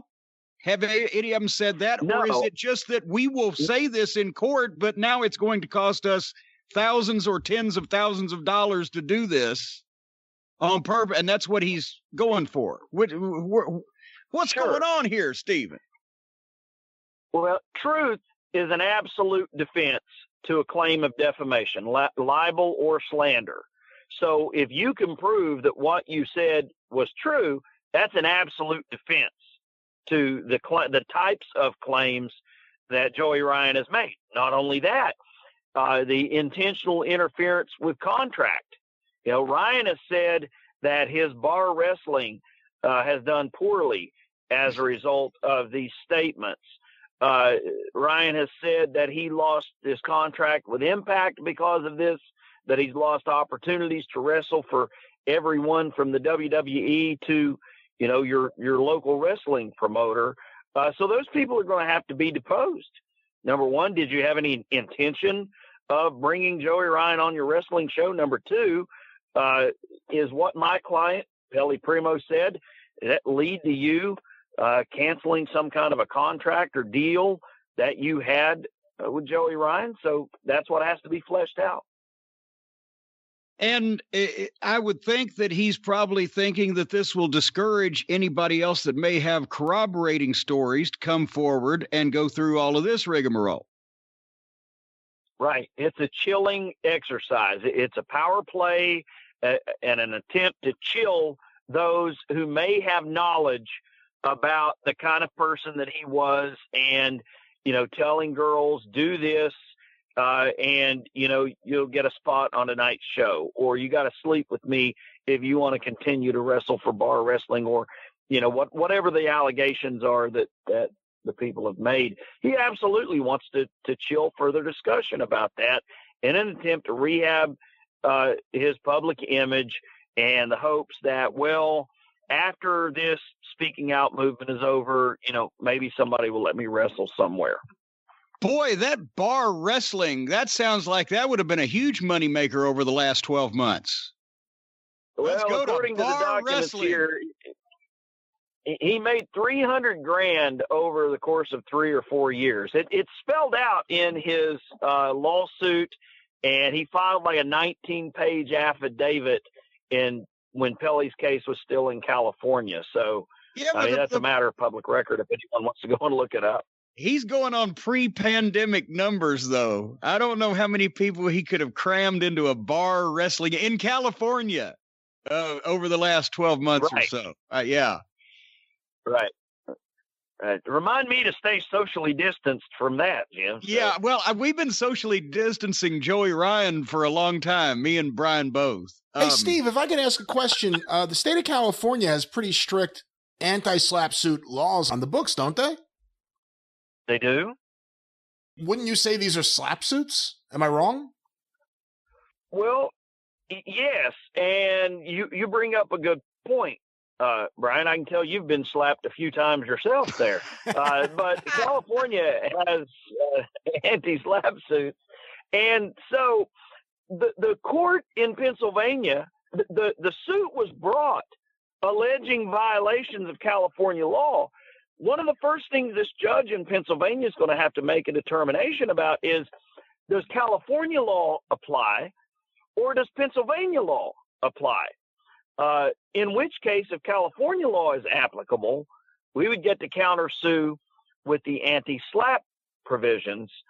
If Pennsylvania law applies, we would not. If we have other grounds for countersuit, it could be that. So it's going to be interesting to see how that unfolds when the federal judge up there makes a decision about which law applies, California law or Pennsylvania law, even though we are in the Eastern District of PA. If you don't mind, I'd like to jump in one last wrestling-related lawsuit question from me, just because it's been a popular topic here on the show. The alleged Stan Lane, Lauren Boebert paternity situation. You mentioned prejudice earlier, so I did want to ask you, just to clarify for the listeners, the lawsuit that Sean E. Roberts filed against Stan Lane in Florida in the late 80s, which was finished in 1990, the last two things on the docket from 1990 are notice of filing paternity blood test on November 5th, 1990, followed by on November 27th of 1990, notice of voluntary dismissal with prejudice by petitioner. Can you just sum up what that legalese means for the listeners? Sure. What that means is that first, and let me put this in context if I can, because when I was listening to the drive-through and the experience, that's the first place I heard about the Lauren Boebert. And of course, I knew who Lauren Boebert was. I tweeted her a few weeks ago and said, I'll make a $10,000 donation to any charity of your choosing if you can take and pass an 8th grade civics exam. She didn't take me up on that, but be that as it may.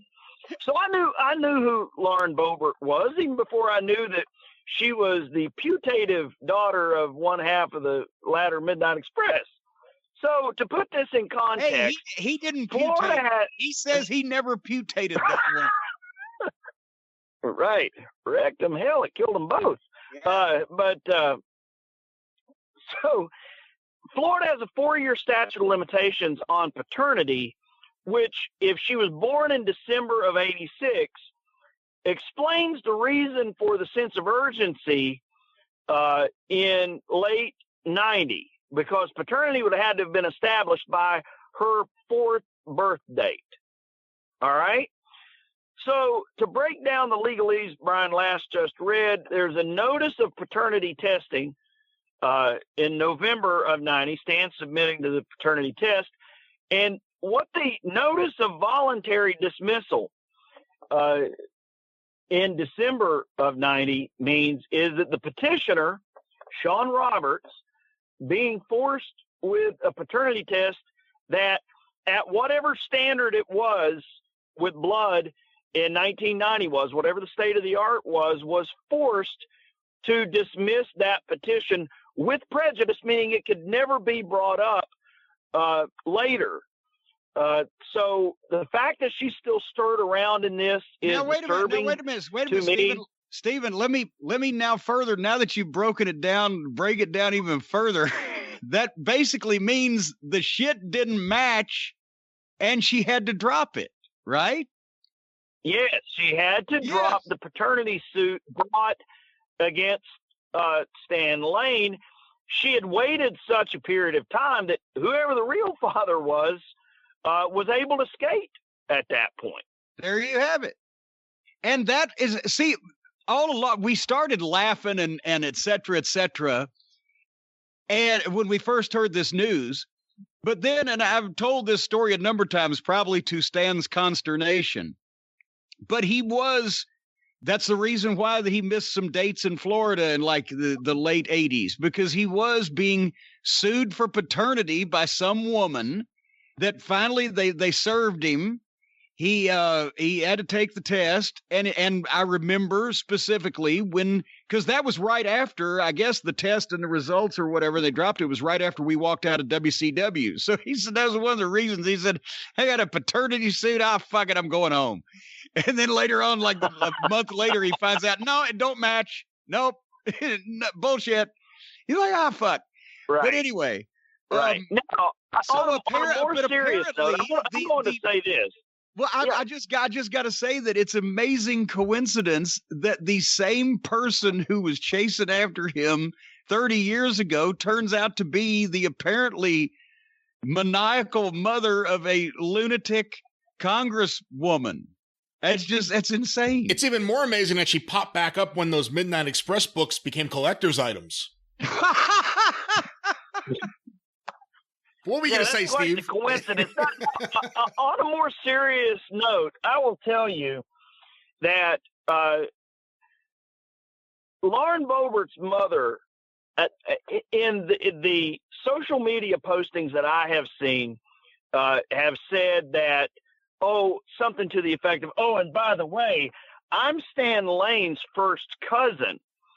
So were I her, here's a little free legal advice from Stephen P. New right here, Mrs. Boebert Sr., saying that someone engaged in incest is per se defamation in about 40 states out of 50. And I've got friends in Colorado, which I understand is where you're living now. So were I you, I'd be real careful about making the allegation that Stan Lane engaged in an incestuous relationship. That's per se defamation in most states. You know, the thing now that I think back, though, Stan Lane came into the Tennessee territory for the first time ever in 1981. And the first time I met him, he introduced me to his wife and his sister. The problem was there was only one woman standing there. So I'm not sure. Oh, come on. What the heck? Wait a minute. Hold on here. Hold on. Wait a minute. I'll get it. There we No, that's the wrong reaction. No. Oh, Stephen, here's another thing non-wrestling related that you've gotten involved in that actually is it. This is another one of those stories that's just horrifying. The Veterans Administration, you're representing or working on behalf of 50-something veterans that were sexually abused at the Veterans Administration, and management knew about it. How did this happen, and how long did this go on? Well, this doctor, he was an osteopathic doctor. Veterans Administration in Beckley had been contracting out some alternative medicines, chiropractic, acupuncture, things like that. So they thought, well, we can bring this in-house and save on our budget. So bring on this osteopathic doctor in July of 18 from Bluefield, West Virginia, and they don't credential him. They don't get a criminal background on him or anything like that, because he was asked to leave a hospital in Bluefield, West Virginia, with the same types of patient allegations pending against him. He comes on board. By September, the first veteran has gone to management saying, hey, what he's calling osteopathic medicine, I don't believe that's what just happened to me. He did more than manipulate my low back there. And the reports begin in September of 18 against this osteopathic physician. It takes until March of 19 for the VA to suspend him. So during that period of time, he sees about 300 different patients in the VA's whole health program, and about 65 of those gentlemen, 55 of which I represent, have made allegations of misconduct. Just the other day in January, the doctor pled guilty to counts of deprivation of civil rights. It was sort of a sexual assault count pled in a different way, and he pled guilty to 3 of those 8 counts that had been brought in exchange for the other 50-some not being brought, and he'll spend the rest of his life in jail. Well, I'm just trying to, if you normally hire somebody to pump out your septic tank, you either ask like your neighbor, hey, who does your tank? Is he do a good job? Or you look at something on the internet, some, background of some description just to see. But the Veterans Administration can hire a doctor who's been accused already of misconduct of some description and not even know about it? That process for medical doctors is called credentialing, Jim, and that's the term for it in the medical profession. And we absolutely believe that the VA did not properly credential this physician. If someone at the VA or the Federal Department of Personnel that assist with the hiring and background checks had merely picked up the phone, called to the hospital administration in Bluefield and said, hey, what do you know about this guy Yates who's applying for a job at the VA? They would have been told. Well, yeah, I also, for our worldwide audience who fear, well, it was so far away, Beckley and Bluefields, is that 65 miles or is it 50? But not even that, 40 miles. 45 miles. So he just went over on the other side of the mountain and thought he could get away with the same thing. Gee. Exactly. And that none of these veterans were going to say anything because, they suffer from PTSD. A lot of these guys, and think about how weird this is, Jim. I go in, and I'm a veteran, go into the VA. I have, and let's say the exam is completely normal at that point. Within minutes, sometimes, of seeing these guys and having access to their charts, he would be Facebook friending them. Hey, saw you in the clinic today, would like to be your Facebook friend. That's just very weird, very, very strange behavior. But the VA let it go on from September of 18 to March of 19 before they finally put him on administrative leave. And then, all of this blew up then. Hey, if my doctor has time to be my friend on Facebook, I don't want him as my doctor because he's not working hard enough. Fuck it. I want him studying medical journals and shit. Fuck Facebook. Anyway. Well, Stephen, you're all over the place. You are literally changing people's lives and changing the face of the legal system as we know it. And right now, our legal system's face is put together pretty bad. Oh, it's it's there's some really bad stuff going on. That's why I love what I do so much. You get to come in and you get to fight on behalf. You say it, and sometimes it's kind of joking sounding or whatever, but I really do take it seriously. Fight for the little guy. The community there in West Virginia, they bury cancer-causing materials in the ground. The Monsanto should have been cleaning up in the early 80s, and it's taken us this long to get the EPA involved. And I mean, it truly is a fight for the little guy. And I love what I do. Every day I get up and go to work. I love what I do. And your motto is still, I will give any man one chance to do the right thing, and then I will fuck him up. That's exactly right. You got one chance with me. You better take it, because otherwise I'm not responsible for what happens after that. Well, there it is, Jim, our conversation with Stephen P. New, of course, as always, fighting for the little guy and going to bat for a lot of people in and around wrestling who could certainly use his help. That's right, and I'll tell you out there, people, if you've got something and you don't want to lose it, then you better not cross Stephen P. New, because he will get justice and he will take aforesaid thing away from you. So if you wants to keeps what you got, don't mess with Stephen P. New. Here's another way to keeps what you got, because even Stephen P. New cannot file a lawsuit in court against hair loss, but the folks at Keeps can help you keeps what you got. Folks, 2 out of 3 men will experience some form of hair loss by the time they're 35, and I can vouch for the fact that a lot of us will experience it afterwards. And more than 50 million men in the United States suffer from male pattern baldness, and that's just here in this country.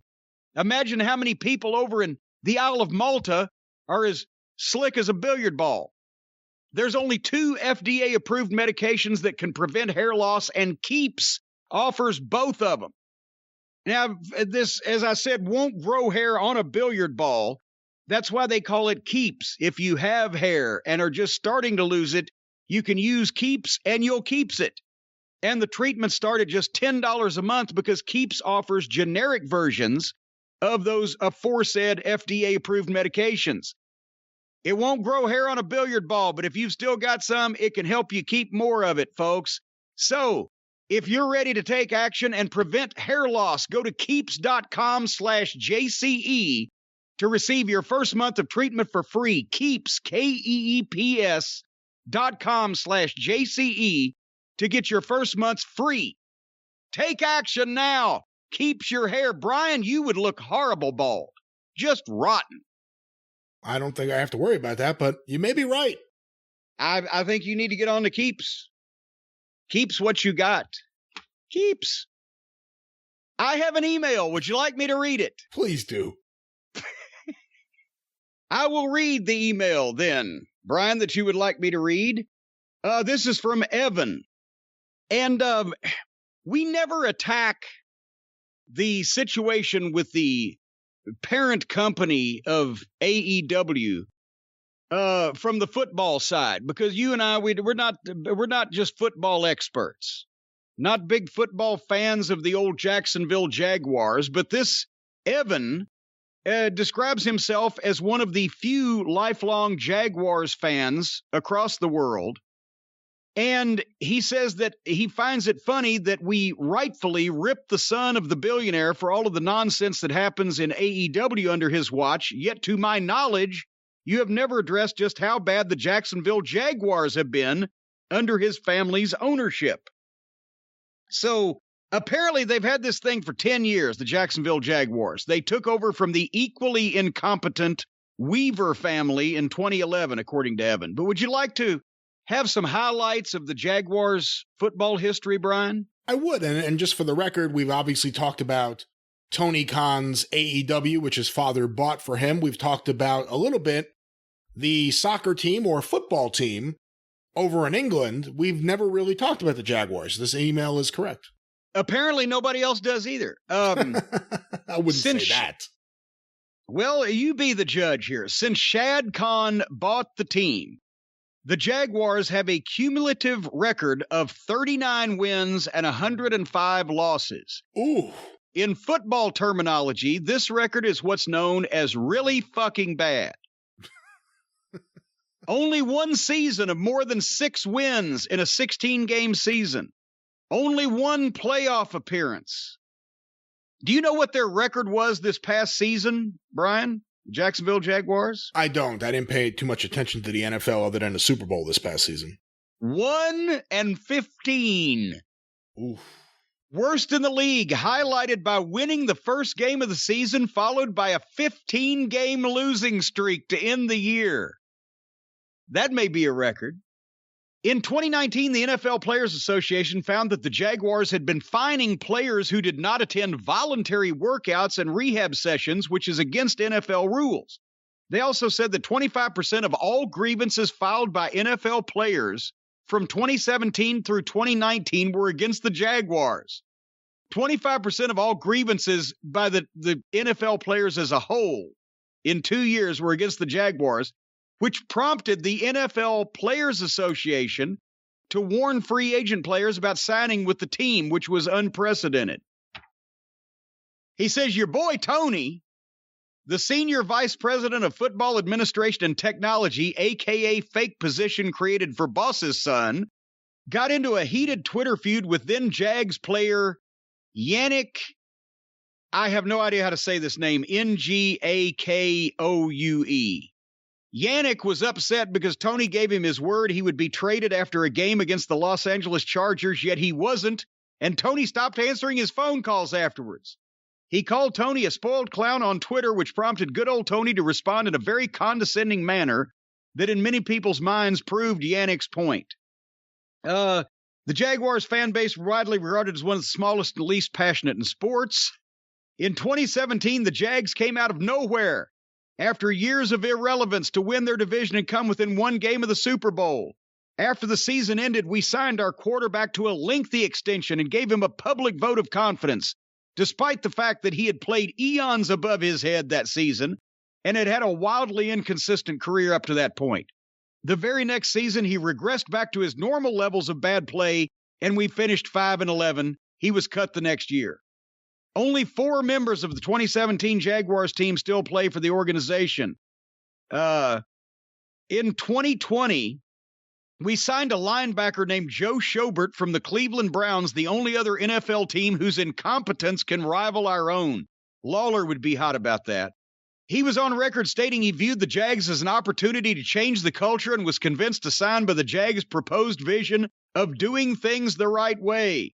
As previously stated, we went 1-15 and were an abject disaster in every phase. And last year, apparently they hired a guy named Chris Doyle as their director of sport performance. His previous job was strength and conditioning coach at Iowa University, where he was fired after numerous current and former players accused him of racist behavior. This was public knowledge at the time of his hiring with the Jaguars. After intense public backlash against the organization, he resigned the day after he was hired. So, in summary, under the cons, the Jaguars have been known for the following: overwhelming lack of success, driving away potential new fans, bad PR, putting the wrong people in positions of power, not properly vetting employees to make sure they're qualified for their positions, experiencing the briefest moments of success and thinking that they've made it, not fielding a stable and consistent product, wasting young and talented guys who could help the organization succeed, driving off the people most likely to support them, bringing people on board with the promise of doing things the right way, and making false promises to the fans. Sounds familiar, doesn't it? Thank you, Evan, for that football update.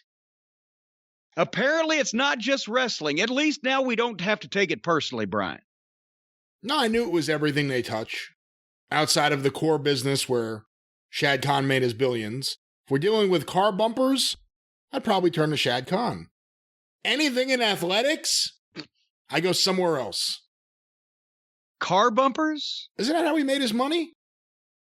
I haven't read his biography. Hold on. Now we're going to do a little deep dive. Car bumpers? Hold on. Shad Khan with an H before the A. His company is Flex and Gate. He bought it from his former employer, bringing Bumper Works into the fold. He started Bumper Works in 1978, which made car bumpers for customized pickup trucks and body shop repairs. And I believe that's how he made his fortune. You make enough money off car bumpers to buy football teams, soccer stadiums, and wrestling companies. Rubber baby buggy bumpers. Well, you know what? I tell you what. Honestly, I think that the best thing for Shad Khan to do at this point, because he's got so dadgum big. He's got so dadgum big and so massive. He needs to upgrade some things. He needs to streamline some things. He doesn't need to be slowed down by the old style of doing things. He needs to update and get with the times like us.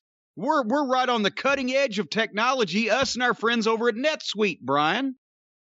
I bet you right now, Shad Khan, making that measly $500 million a year that he makes, is letting QuickBooks and spreadsheets slow him down. And he's scratching his head trying to figure out how much of his money that his son is spending, and he doesn't have the information in front of him right in one place instantaneously because he does not use NetSuite. Folks, don't pay for multiple systems. Don't give you the information you need when you need it. Ditch the spreadsheets and all the old software. Now is the time to upgrade to NetSuite by Oracle, the world's #1 cloud business system. And Shad Khan, I'm looking directly at you. If you don't have a cloud business system, shame on you. NetSuite gives you visibility and control over your financials, HR, inventory, e-commerce, maybe even your wrestling roster. Everything you need all in one place instantaneously. So whether you're doing $1 million in revenue or hundreds of millions, you can save time and money with NetSuite. Shad Khan could save enough money with NetSuite to buy his son, Tony, a whole nother wrestling promotion. Join the over 24,000 companies, folks, using NetSuite right now. Let NetSuite show you how they'll benefit your business with a free product tour at netsuite.com/JCE. Just schedule the free product tour right now at NetSuite. That's NETSUITE, netsuite.com/JCE. Take the tour. You'll love the tour. Shad could make a lot of money with this thing. He's got to do something different. Well, what are you doing different this week? I'm celebrating the fact that the Cons didn't buy the Mets this week on the Arcadian Vanguard Podcast Network, available wherever you find your favorite podcasts, on Twitter, at Superpodcast, or on Facebook, facebook.com/Arcadian Vanguard. A few notes. The latest episode of Breaking Kayfabe with Baldwin and Barry, a tribute to Rusty Brooks, who just passed away. The boys talk about Rusty, including with Bob Roop. Check it out today at baldwinpod.com, available wherever you find your favorite podcasts. Also want to make mention of the latest episode of Stick to Wrestling with John McAdam, available at mcadampod.com or wherever you find your favorite podcast. This week, questions that are answered include: what happens if Ric Flair jumps to the WWF in 1988? What was Hulk Hogan's least lucrative series of matches in the 80s?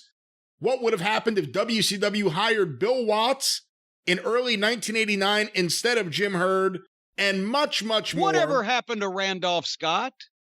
Find out on Stick to Wrestling with John McAdam. Once again, mcadampod.com, or search for Stick to Wrestling wherever you find your favorite podcasts. Want to make mention that we're going to have some pretty cool news from Arcadian Vanguard in the weeks ahead. We'll give it right here on the Jim Cornette Experience, but stay tuned for that. Some exciting things happening right now. But of course, the 605 Super Podcast, The Mothership! The sounds of a man crying in Louisville, Kentucky today after his eardrum is burst with The Mothership! Oh, goddammit! Go through the archive today at 605pod.com, available wherever you find your favorite podcast. The Mothership. That was so loud that a big bunch of ice just fell off the side of my house and crashed to the ground below. I could hear it because of your thunderous tonal quality there. You're welcome. Are you done? 605pod.com. Now I'm done. Hold on here. What are you ripping up? You ripping up my plugs? No, I don't have your plugs. I'm getting the Young Rock notes out of the way so I can concentrate on the allegedly elite wrestling program for February 18th. That everybody, if they wanted to have everybody that watched their program immediately jump on Twitter and ask me to take the piss out of it, they succeeded, if that was their goal. Because at the end of this show, when I checked Twitter the next day, right as the show had ended, everything exploded with, Cornette, do you believe this? Or what the fuck is this? Is it now just, are they trying to do the television show equivalent of I'm just going to drop my pants and shit on the sidewalk and see if anybody notices so that they'll talk about it? I don't know what else they're doing the television equivalent of the Jacksonville Jaguars. I guess. We'll get to the big revelation of the main event match coming up that we're going to have to suffer through shortly. But the opening match on this fiasco was Adam Page and Matt Hardy against Jack Evans and Angelico. Brian, how many different gimmicks, names, personalities, attitudes has Matt Hardy had here in just less than 12 months on this program? How many different nicknames? How many times he been a babyface and a heel and back and forth? Can you even count? I can't. They're hoping something will stick. Nothing will stick because nobody get used to anything. And the best thing that he had done was the 1 week when he came out and spoke as himself, Matt Hardy, wrestling legend in the twilight of his career as a real person. There comes more ice falling. Right now it's a rib. And he's acting like a smarmy, phony, full of shit manager that's trying to screw Adam Page out of his money rather than trying to be one. It's obvious he's acting like this. They're doing a skit.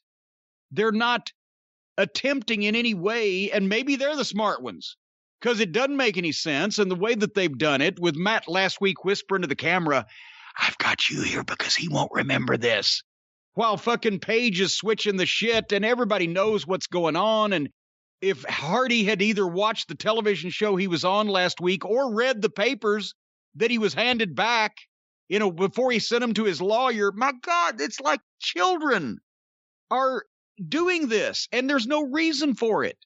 You got guys with talent here. I'm talking about Page and Hardy, not Evans and Angelico.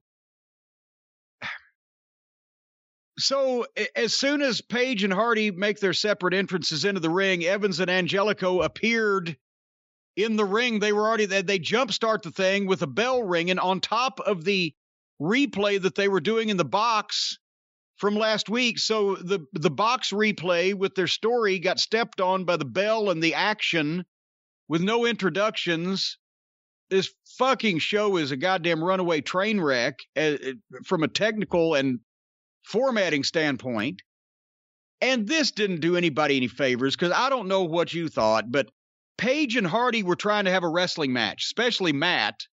He don't want to do too much crazy shit at this point. They almost killed him before, but they're trying to have a wrestling match.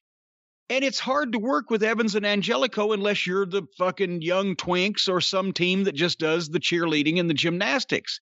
This was a style clash. Well, even beyond that, if you and I are both not fans of the Young Bucks style of matches. However, we could at least say that they're pretty good at hitting their moves. They practice them. Sometimes you could tell they're telegraphing what they're going to do, but they do it well. Evans and Angelico are that but sloppy. Yes. And it didn't work well with these two guys at all. It stands out more when, let's face it, when the Bucks or Evans and Angelico or Top Flight or any of those teams are having the cheerleading matches, a lot of everybody's shit doesn't necessarily hit right, but it goes so fast and it's so confusing to view visually that it doesn't stand out when they miss shit because they're missing so much shit. But when you got two guys trying to have a wrestling match and the other guys are just doing the flips and the gymnastic shit, and they don't hit it stands out worse. And again, I understand giving Page and Hardy in the overall scheme of the booking a tag team match and a win here. But again, it's two stars against two jobbers and way too competitive. And because of the goofy booking, it was hard. They wanted to give Page the comeback, so naturally they try to get the heat on Matt Hardy, but now they're two job guys getting heat on Matt Hardy, who's portrayed now as a heel. So it's hard to get sympathy on him when he's a fucking prick trying to screw his partner out of money. And they're, as I said, Evans and Angelico are just so awkward when they're trying to work. And then they get heat on fucking Hardy. And finally, Page gets a comeback, but it simultaneous ice cold tags. Evans or Angelico, whichever one was in, they tagged at the same time, just ice cold. Page comes in and makes a nice comeback, some shit. He's a star. But then they got fucking fancy and tried to do a bunch of shit. And did you see Page tried to catch, Evans was coming off the top rope like he was going to fucking drop kick Page. Page was going to catch him and powerbomb him into Angelico, but he missed the guy that was laying there with the fucking guy that was flying. I don't know. And then Hardy tagged himself in with a backslap tag. Now everybody's doing it. I'm just going to give up. Those aren't real tags, but we'll just pretend that they are.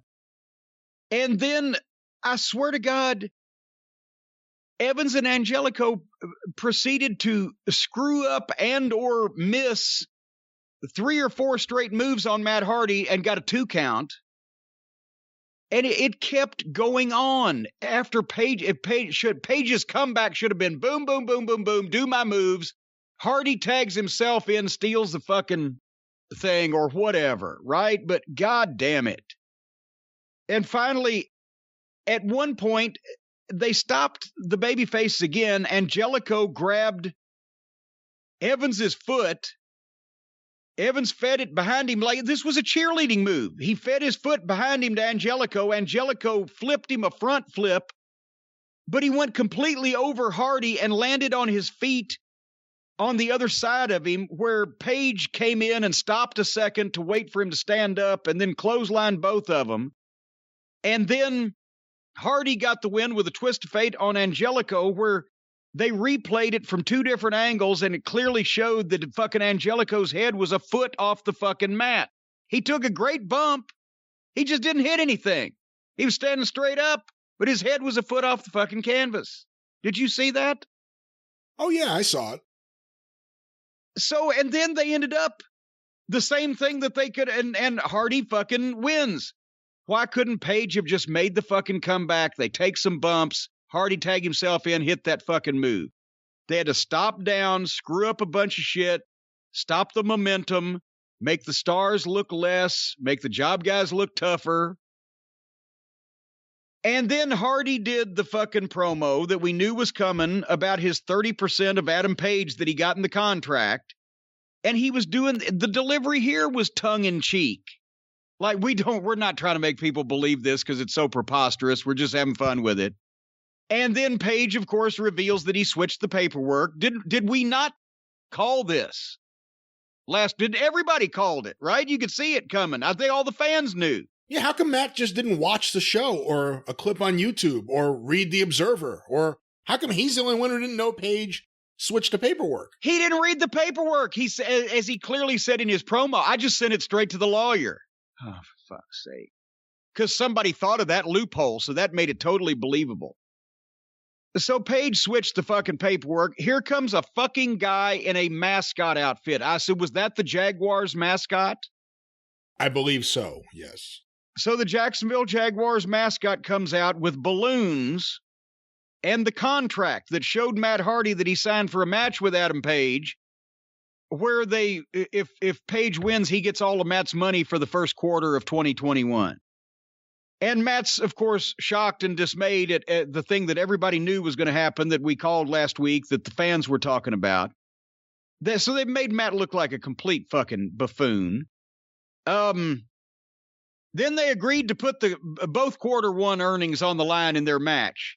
And then the mascot attacked Page, and it turned out to be Cassidy from Private Party. And Angelico and Jack Evans and Cassidy in the mascot outfit get the most sloppy amateur heat, in quotation marks, on Adam Page I've ever seen, with left-footed kicks and the fucking...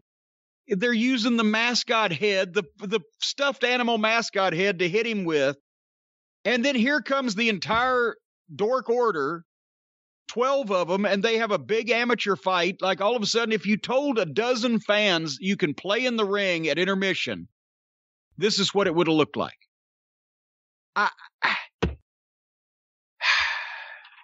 What was your takeaway on all of this?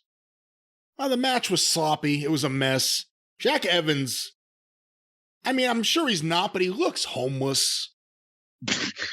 I wasn't really big on the match. It was a spectacle. You know, that's I'll have you know, that is not fair of you to say that, because I know for a fact when Jack Evans was a kid, his parents moved 4 or 5 times.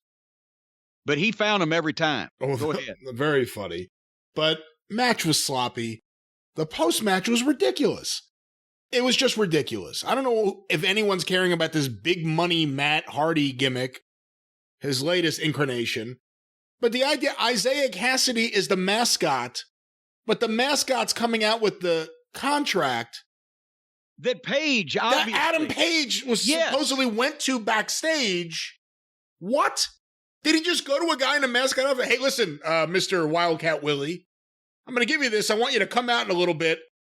He didn't know that it was, well, whatever. That's stupid. The long tease, if we can call it that, for Adam Page and the Dark Order to consummate their love. Enough already. Just enough, like, hopefully with a condom or we'll lose more talent. I appreciate a long build, but not for this. Not for this.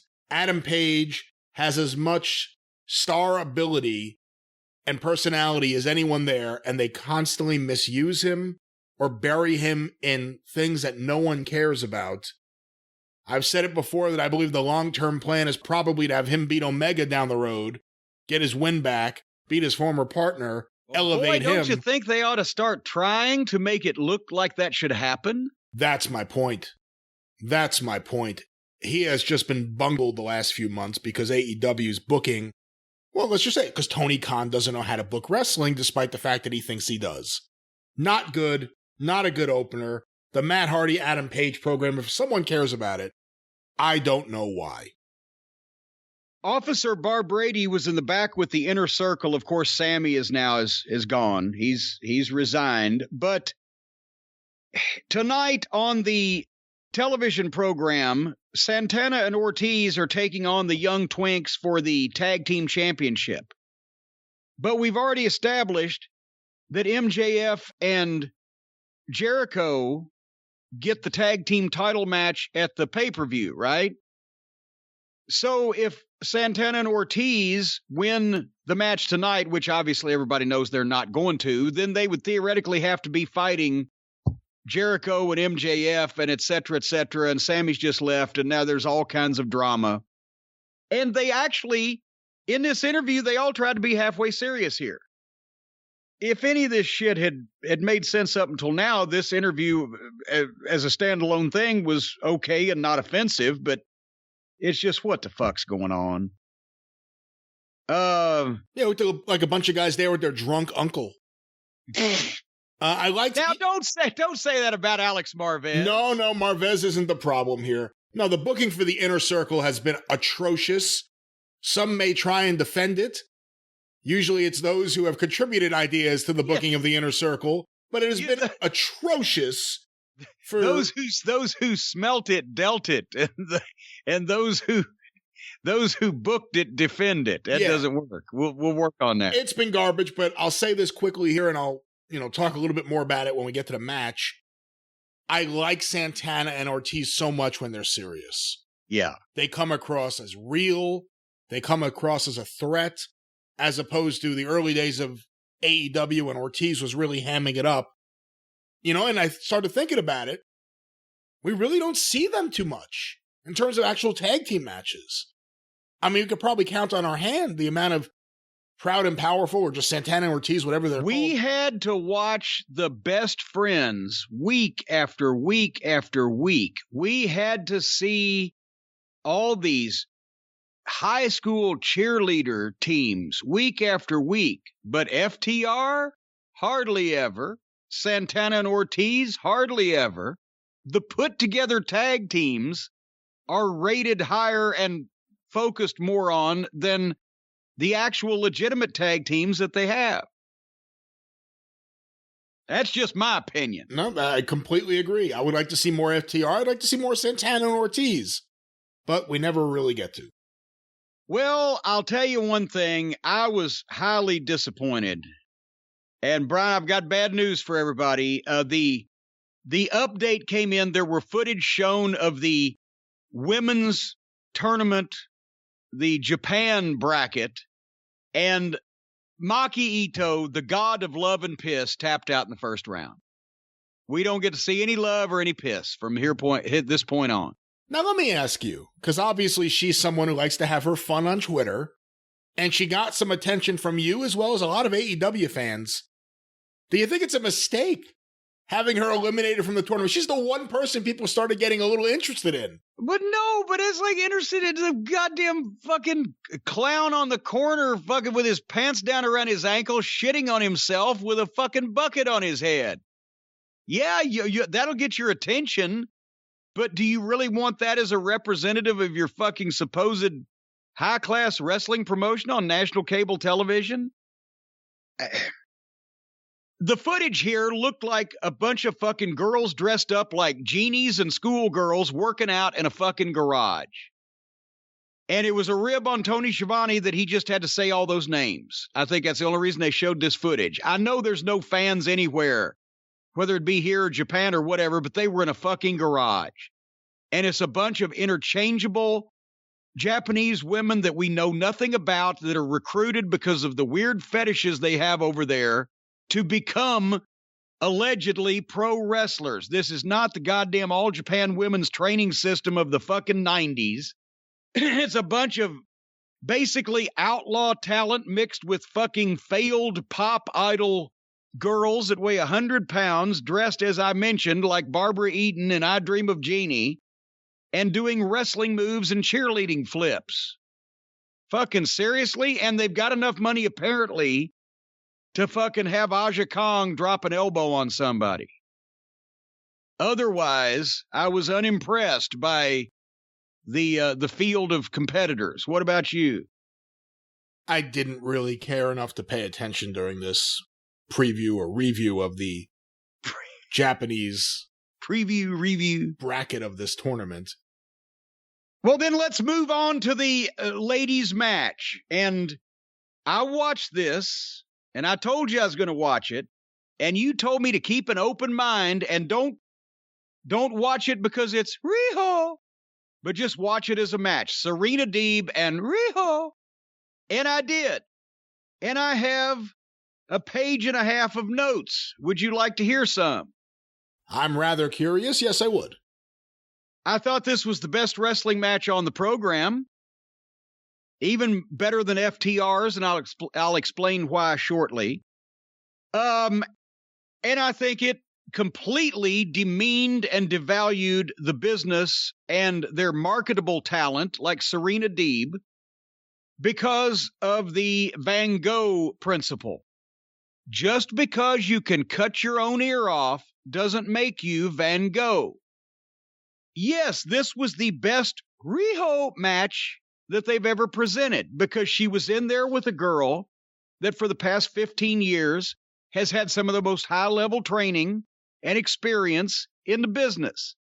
She was an OVW under Rip Rogers and excelled there in the training program. She went to the WWE and worked with the best talent in the business. She has been a trainer in numerous training programs. And she's a top talent, probably technically one of the best girls in the business right now. And she led every step of this match. She led every step of it. She called every bit of it. She was trying to do a lot of Riho stuff too. And Riho did all the moves fine. Of course, there were a lot of problems, which most people might not see, but a trained eye will, which we'll discuss here in a second. But here's the fucking problem, people.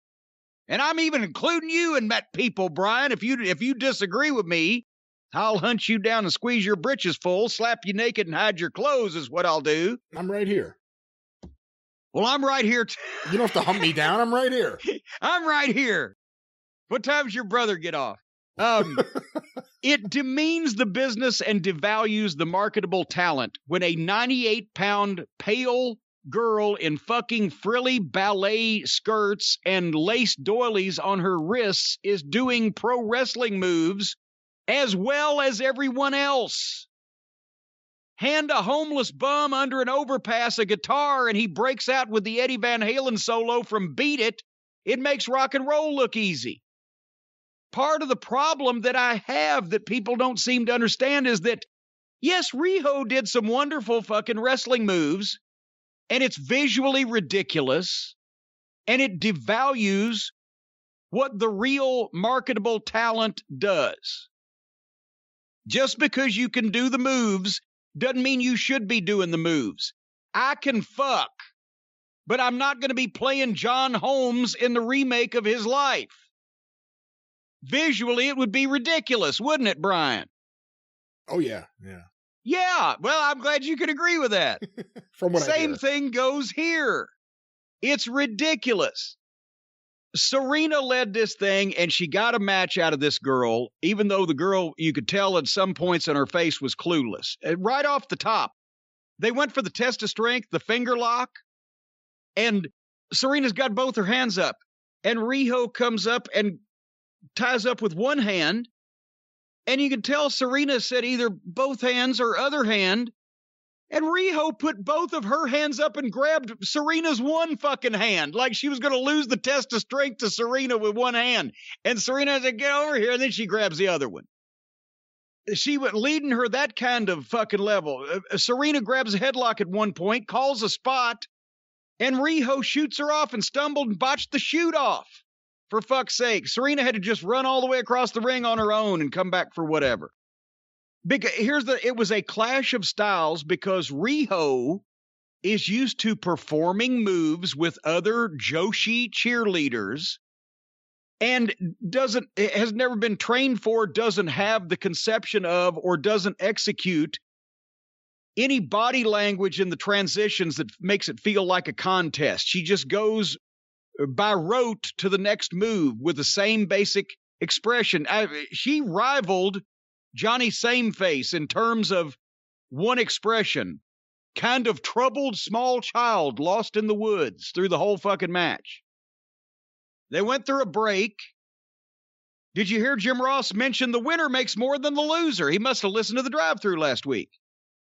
Riho at one point gave a Snapdragon like her mentor, Harpo Fingerfuck, and then she just died. She didn't sell over and sell up and look up and crawl to the ropes or pull herself up in the turnbuckle or show her face. She just laid there. And then she sits up with a blank facial. At one point, she's laying there one time just forever, and Serena was selling the move that she'd just given her. And she looks over her shoulder like, is she fucking up yet? When Riho throws the forearms like she's really drawing back and putting everything into it, except everything, did we mention, is 98 pounds generously. And she's got lace doilies on her wrists. She is hitting Serena in the face with lace doilies. If there's a way to make a fucking forearm or a punch not violent, it's about delivering it with a lace doily. And then Serena turns around, hits some fucking Dory Funk uppercuts in honor of Dory Funk that was there. And Serena looks like an athlete. She looks like a professional wrestler. She conducts herself with the body language, and it's a contest in between, etc. And she's working with a small girl who knows how to do moves. Riho's drop kick is 3 feet high.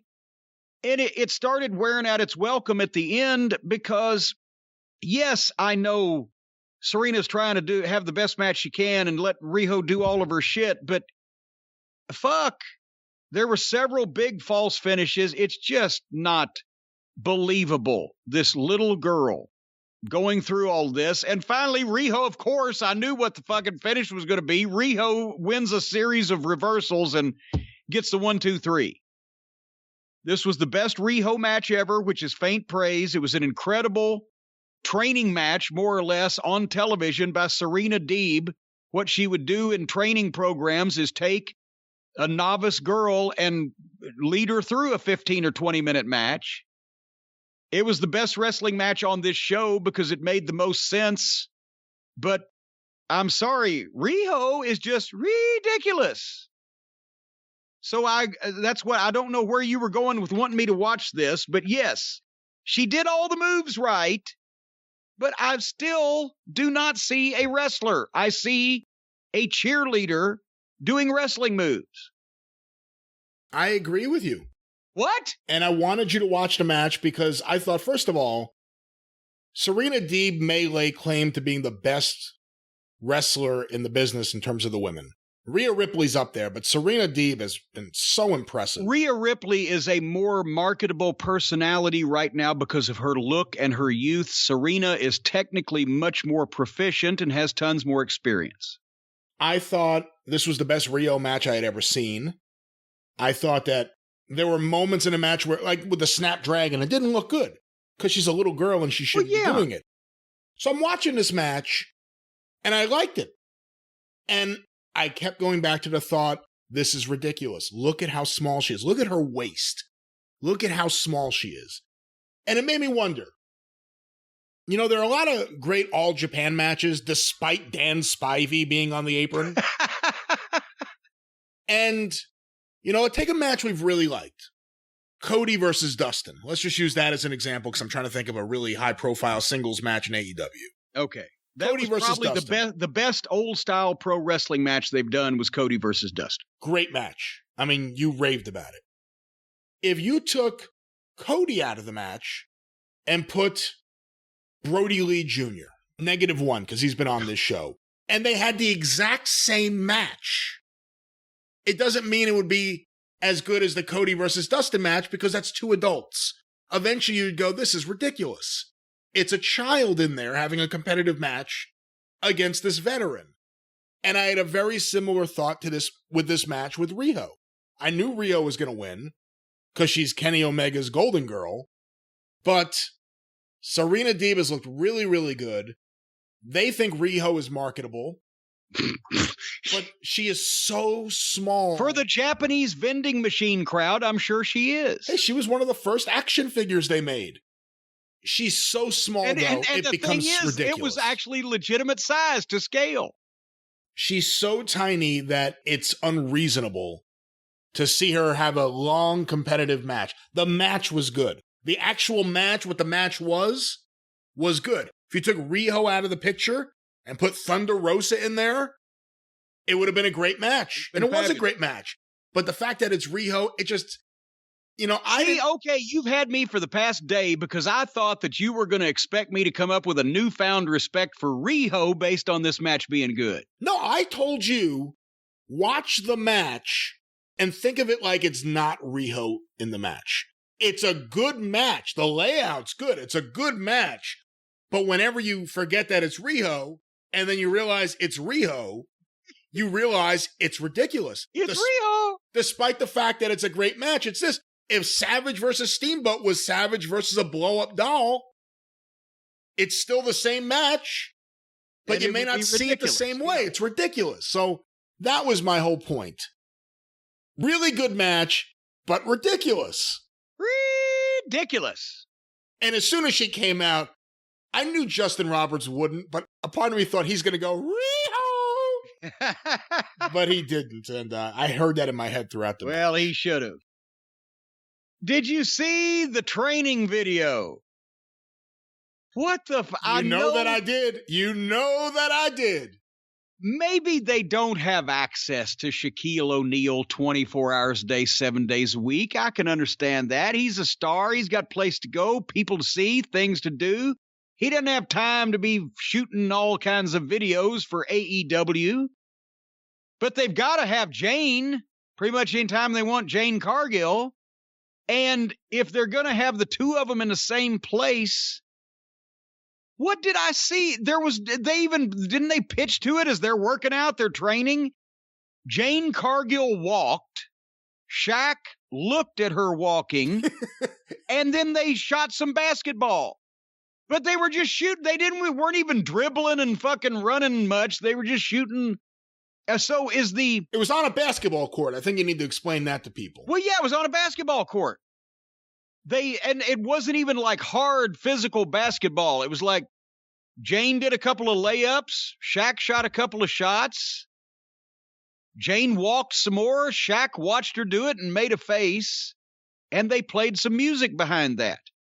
Is the contest with Cody and Red Velvet Cake going to be a walking contest? Is it like a walk for charity, or is it a 2-on-2 basketball game? Oh, they better hope not. They better hope not, unless Cody shows up with Kareem Abdul-Jabbar. I don't think they're going to win 2-on-2. Or maybe Linda Miles is free, not busy, or not doing anything. She could redeem herself. The point is, how was this in any way something that would prepare them for this wrestling match? How was it in any way something that would create any interest in this match or in Shaq or Jane that didn't already exist? We're just seeing them talking to each other and lazily shooting a few basketballs to promote a wrestling match. I mean, we've said it before and I'll say it again. The entire build to what was originally apparently going to be Cody and Brandy versus Jade and Shaq, and now is just Cody and Red Velvet, which is like, Snooka's not here, CV Offie's here. I mean, it's just ridiculous. Just slide someone else in there. Superfly CV Offie. The build, this is right out of WCW. from the beginning, from the first angle, that amazing night that Jade Cargill just came into the ring and took the microphone and took over, to this point, it has been maybe the greatest bad build to a match featuring a major celebrity in wrestling history. And then, it's now there's even doubt in people's minds as to whether it is a match or not. After they're watching that, they're going like, well, what the fuck are they going to do? They had Shaq and Jane in the same place. They couldn't even had one of them lift a weight even or something. I don't fucking know. She's got a good shot. She's pretty good. And it's going to be on free television, right? Not the pay-per-view. Live, free television. I can't wait. There's no match in AEW I've anticipated more than this because it's going to be live on TV. Well, maybe that's what they're going for. Nobody wants to miss this because how fucking badly will this fuck up? And somebody said on the internet that Shaq had been working out for a while now in preparation for this match. If you mean to tell me, if you've had Shaquille O'Neal inside a wrestling ring and didn't have a camera there to see him just picking somebody up and giving them slams from 7 feet in the air, then you're a fucking idiot. Whoever you are out there, if you are the person who did not have, Shaquille O'Neal was in a wrestling ring and you didn't shoot that, but you shot him shooting baskets with Jane, you're a fucking idiot. Speaking of which, what a build. I mean, just what a build. I mean, I can't even get over this. This is Cody's big program. He's got nothing else going on except just adding multiple people to the Nightmare family, whatever that means. Nobody has understood this. Who were we supposed to be cheering for? Whose side were we supposed to be on? Jane comes out and is a real bitch to Cody. And then Cody's wife comes out and tells her off and is a babyface. But then Cody's wife confronts Shaquille O'Neal on a set and throws a glass of water in his face. And he just takes it because she's a raving bitch and he doesn't know what's going on. But then he starts, I can't even say trash talking. He does a joke kind of wrestling promo on his Inside NBA show where he says he's going to wrestle, but he's clearly not taking it seriously. Then Red Velvet comes into the picture. It's not on pay-per-view. Now it's on free TV. Nobody knows whose side they should be on. Nobody knows why these people are even mad at each other. Nobody knows why this is even happening. Otherwise than Cody said, we were going to do it before Brandy got pregnant, so now here's Red Velvet.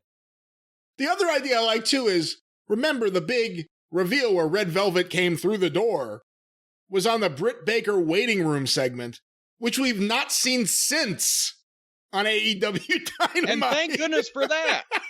It was only 1 week. Hey, we got our Britt Baker interview show, and then we never see it again. I don't know if it's on their YouTube show. Someone will say, oh, it's on YouTube. Then why was it on the regular show for just that 1 week? It all makes no sense. This is done so poorly. This is WCW. That was the night of the run-ins where they shot off the set to see there was no wall, but everybody still kept coming through the door. This is WCW. And if Cody's listening, it's not your dad booking WCW. No. This is the end of WCW booking. Horrible. This is Shit Stain and Eazy-E team up, kind of. Speaking of which, all right, this is the first time, this next segment, that I ever legitimately felt sorry for Tony Khan and the people involved in this production. I've felt bad for Jim Ross before because he doesn't deserve a lot of the stuff he has to sit there and see, but I felt bad for everybody. A single match with my little dog Pockets and his cohort cornerman Chucklefuck Taylor against Uncle Fester and his cornerman Serpentico. I can't even come up with a funny nickname for Serpentico because I'm hoping he'll just go away. But I don't know. They say that Serpentico is some guy in his 30s. I think we're going to find out that he's a fucking 11-year-old child. But it was so, and I mean, this wasn't long, obviously. But this is on national television, Brian. This is on TNT Network. This is what the fuck that they've done with their fully funded, fully backed by a billionaire wrestling company. Pockets versus Uncle Fester on national cable.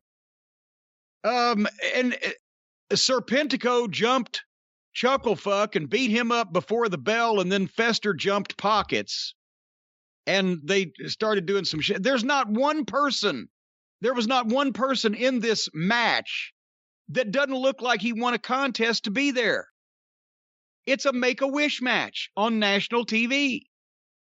I mean, this would have been visually embarrassing on OVW to be seen in 90 miles any direction of Louisville. And poor Fester, I'm sure he's heard what we've said, that he looks like a crippled baked potato. So he tried to contribute here. He tried to take a power bomb off the apron to the floor from old Pockets, and he took a bump that looked like an old man slipping off the side of a toilet. And then when they left the ring, Fester and Pockets, Serpentico and Chucklefuck get in it, and they do a spot since nobody was using it. And then they take a bump and leave.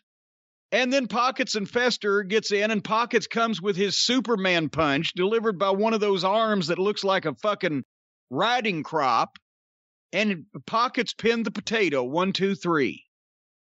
That was 6 minutes of national television time. And I from the first day that I got in the business on Memphis TV, the one thing that was impressed on me is TV time is valuable. If you waste 30 seconds or a minute, that's valuable. They just wasted 6 minutes on making some fucking indie guys, giving them a thrill. Because nobody else enjoyed that in any way, shape, or form. And why would they? Did I miss anything? Did you see something redeeming about that? No, it was garbage. They've done nothing to follow up really with the Miro feud. I'm not an Orange Cassidy fan. We all know what you think. But part of the argument that AEW fans had when they had him and Jericho in their long-running feud was this is elevating Orange Cassidy. This is getting him to that next level because that's how the AEW fans think of him. They like him. So because they like him and they react to him that way, he's going to get pushed in that manner. And since that time, he went right back to where he was. So just in terms of their booking, it's done him no favors. Not that it should, but if you're going under the auspices or under the idea that they were trying to do well by Orange Cassidy, they've blown that. Garbage. Luther doesn't belong on TV anywhere. He only belongs on TV if you're playing tapes of old outlaw Japanese shows from 30 years ago in your basement. Send him to Impact. They'd send him back. And then they updated us on poor Darby Allin and Sting. They showed the package where Sting basically left Darby Allin alone in the parking lot where he was attacked and kidnapped by Team Taz and put in a body bag and drugged through the parking lot last week. So here's Taz and Cage and Hook. Apparently Starks and Hobbs were not there because of weather. And they're doing the in-ring promo, daring Sting to come out because there's only 3 of us. Well, 5 of them have been useless as tits on a boar hog and running away from Sting for the last 6 weeks, right? So now there's only 3. This should be a walk in the park. And of course, here comes Sting. Who thinks it's a good idea that Sting comes out at a snail's pace in no threatening manner with a blank facial expression and just walks to the ring and stands there while the heels browbeat him? How is this exciting? Didn't Sting used to come out beating his chest and howling and all kinds of fire and fucking whatever the fuck? Or doing something? Well, when he became the dour moving? Sting, when he became the dour, sullen Sting in the late 90s, he kind of stopped doing things. Well, so Taz cuts the promo on him that he needs the bat because there's 3 of them there. So he drops the bat. There's 3 of them there, but he drops the bat. And they're trying to make him look like a badass babyface, but what they did was make him look like an idiot because you look like a badass babyface if you drop the bat and then kick the three heels as asses. But if you drop the bat and get shut down almost instantly, you're a fucking idiot. And that's what happened. And I wrote this down. Here's the action. Sting drops the bat. He's taking his coat off. Taz says, oh, you're going to be a badass, eh? Sting throws his coat at Brian Cage, which would have been good, except he mostly missed and Cage didn't catch it and sell it anyway. And then Sting immediately goes over and hits and or kicks Brian Cage 7 times in rapid succession. Cage doesn't sell. Cage doesn't take a bump. Cage doesn't even go to a knee. Cage goes back in the turnbuckles. Hook picks up the bat and puts it around Sting's neck from behind. And Sting backs up and gut shots him with the bat, and down he goes, and the bat gets fumbled. But then Brian Cage just grabs Sting from behind and turns him around and powerbombs him. Thanks for coming, Sting! Can any of these fucking chuckleheads get anybody over? And somebody had to lay this out. They didn't just make this up as they were doing it. So why not lay out something, I don't know, good?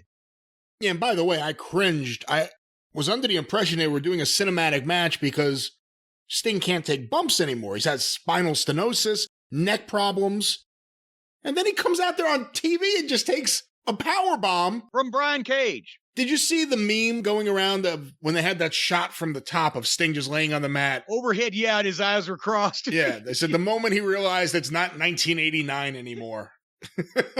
Here's the thing. Let me explain for the people out there, but for the people, because a lot of people are going to say, wow, Cornette just bitches about everything. Well, how would you have done it? I'll tell you exactly how I would have done it. And especially since we now know that Sting can take a power bomb. So that's all I need to know. I'll tell you exactly how we could have done it. He could have walked in with the goddamn bat. Taz could have said, oh, big man with the bat, right? You need the bat. Drop the bat, start taking the coat off. If he slung the coat at Cage, and Cage was in any way smart to the wrestling business, he would have caught that coat over his face and all of a sudden start struggling with it and turn away for a second. Whereupon Sting, if he can take he just threw some punches and kicks, he fucking punches Hook, and Hook takes a bump and comes back up, and he punches Hook again, and Hook takes a bump and comes up near the ropes. And Sting throws a clothesline standing right where he is, and if Hook can't yet take a bump over the ropes, then he goes through the ropes. At that point, Cage has the goddamn coat off his fucking face and is charging and swings, and Sting ducks it, standing in the same place he's been. They're feeding Sting. Sting's in the middle of the ring. He's turning one way or another. He doesn't have to go nowhere. He ducks fucking Cage's swing. He fucking pickles him with a goddamn punch, and Cage takes a fucking bump. Because goddamn, he sells for fucking Darby Allin at 150 pounds. So sell for Sting, the $1 Million Man. Cage takes a fucking bump. Or elsewise, as he comes up, Sting gives him a fucking football kick or something in the chest. He takes another bump. There's Taz is coming with something. And Sting spins around and grabs Taz by the throat. He's still in the middle of the ring, Sting is. He hasn't taken a bump. He hasn't done anything that will hurt him physically.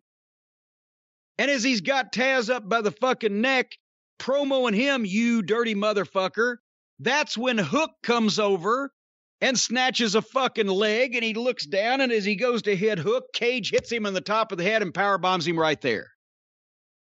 Now Sting looks like he's done something in the space of 20 seconds. He's given Hook 3 bumps. Then he's given Cage a fucking bump. He started the fight to begin with 3 guys, face to face. Gets Cage busy with the coat, gives Hook 3 quick bumps, turns around and gives fucking Cage a bump, grabs the fucking manager. The first heel that bumped grabs his leg and distracts him where the big guy fucking hammers him across the fucking back in a working way and gives him the power bomb. They end up in the same place, but it would have been exciting. Nobody bumped for this fucking guy. Nobody sold for him. Sting, I'm talking about. It was just bland and fucking boring. An unseasoned baked potato is what this angle was. Well, the other thing is, it's hard to get people to genuinely react to things because of where the business is today. But we've seen in the past, there are many examples. But I remember one in ECW, when Gary Wolf was in a halo for a broken neck, and Shane Douglas started shaking the halo, there were fans there that were ready to jump the rail. Yeah, because he was really doing it. Because they thought he was really hurting him. Well, it was fucking touch and go doing something like that. Right. Now, here's the one thing everyone knows about Sting. He's in his 60s. He can't take bumps. He hurt his neck against Seth Rollins. He can't take any more bumps. They have to do cinematic matches because he can't take bumps. If he's going to take a bump, make it mean something. Make it that, oh no, what are they doing? No, he can't do this. Oh my God, Sting. This is what the worst case scenario of him coming back was. Something. Instead of, he just took a bump and now we'll see him next week. That's the thing. You had an opportunity there when Shawn Michaels got beat up by the Marines. And then all of a sudden he passed out in that match with Owen Hart. People still ask me if that was a shoot. People believed it was possible because he just got beat up by the Marines. Sting, you had an opportunity here. If he's going to take a bump, tease it. Make people think that Brian Cage is doing something he's not supposed to do, and he's about to hurt the beloved Sting. Instead of, here's this, and now we got the shot of Sting on the mat. What have I gotten myself into? That's not the look you want a baby face to have. What am I doing here? I know, and then they had to even make that funny. And you're right, Sting could have made so much more of a physical impression in his little flurry. And then if they're going to use that bump, then fucking have him sell in fucking pain and stop the show and bring out the ambulance. And bring out the fucking stretcher and cart him out of the fucking ring for an entire segment. It's Sting, the biggest star in your company. Make a big deal out of it. But no, it's just Seg 6. All right. Kingston and Butcher and Baker and Bunny were next doing a promo about who he's mad at this week. Now Kingston and the Lucha Brothers have split up. Kingston is a great promo, but when nobody understands the shitty booking and he has no coherent story to tell because his alliances change on a week-to-week basis, nobody gives a shit.